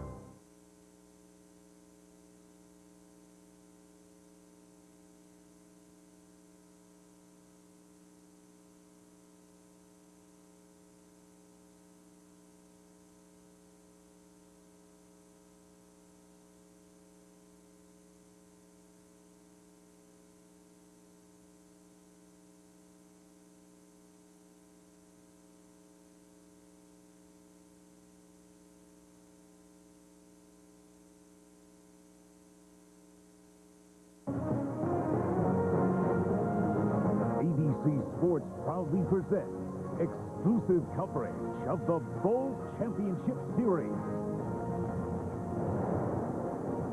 On the banks of the mighty Mississippi, we welcome you to New Orleans, where there's actually snow in the forecast. Good thing we're inside the Louisiana Superdome that will host Super Bowl 36 in 33 days, but tonight is hosting Sugar Bowl 68. And with LSU in the game, it's one of the toughest tickets in the history of the Nokia Sugar Bowl. These fans have been sitting here for more than an hour, but now they will rise as one to honor America.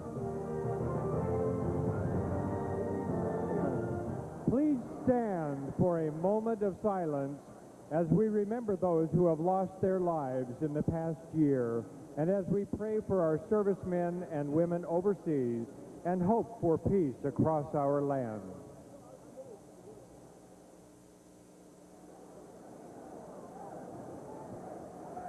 Now please join Cantor Joel Coleman of Temple Sinai in New Orleans in the singing of our national anthem.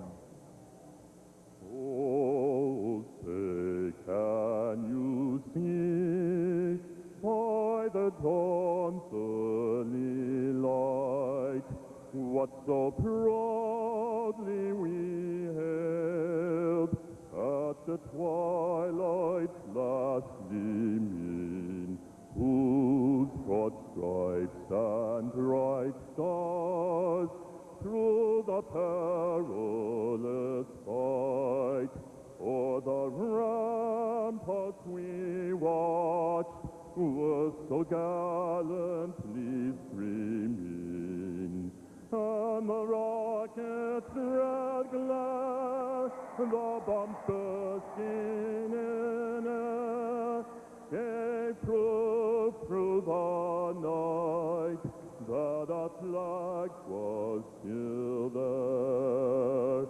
Oh, say does that star-spangled banner yet wave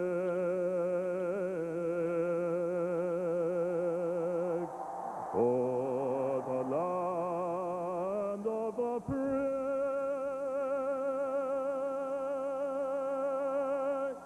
and the home of the brave?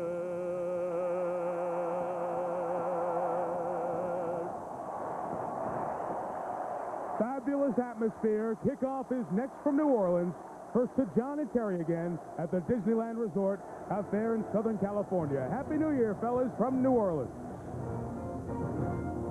Mike, a very happy New Year to you as well. We'll get you ready for the Nokia Sugar Bowl here on the Ford mid-game report. And let's talk about these two teams. A funny thing happened on the way to New Orleans. It was supposed to be maybe Michigan against Tennessee or Florida against Michigan, something like that. Wasn't expected to be LSU against Illinois, but two fine quarterbacks. They are sure fine quarterbacks. And these two teams, you got to remember, they're on big winning streaks. They're the hottest teams in their conference. Illinois 7 games in a row, LSU 5 games in a row. They do it with their quarterbacks. They don't play great defense. Should be a lot of points scored. Yeah, LSU got into the game, of course, by beating Tennessee. Illinois got help from Ohio State when they knocked off Michigan because the Illini, their only loss was to Michigan. Now, earlier today, here on ABC, just wrapped up moments ago, the Tostitos Fiesta Bowl, and it was Joey Harrington's day. He would shine. Didn't get the Heisman, but boy, did he look good when he took center stage. Harrington, 79 yards to Sammy Parker. Parker had an unbelievable game. But they also ran the ball, Terry, as well. Maurice Morse goes 49 yards on this terrific run. Well, it's the difference between these two teams. Oregon can run the ball and pass. They had almost 500 yards of offense. Hey, look at this. Is he down? No, it's right on top of somebody's back. Pops back up. This is at the beginning of the second half. Takes it in. Bring on Miami is the sign. Harrington 28-42 for 350 yards and 4 touchdowns.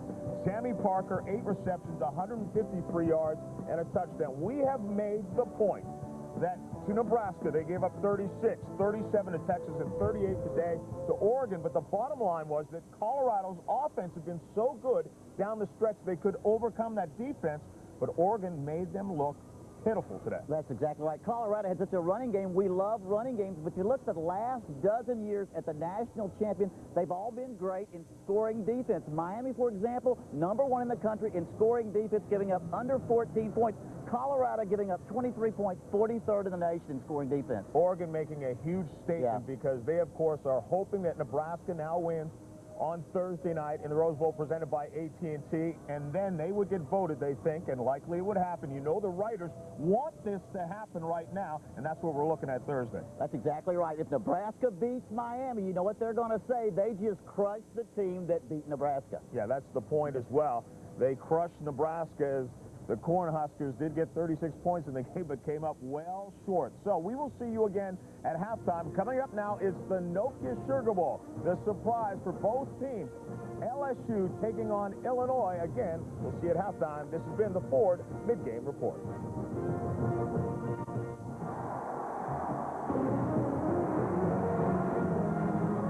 ABC Sports proudly presents Game 2 in our exclusive coverage of the Bowl Championship Series. The Superdome, just 80 miles from Baton Rouge. Still, it's the road untraveled for Louisiana State of late.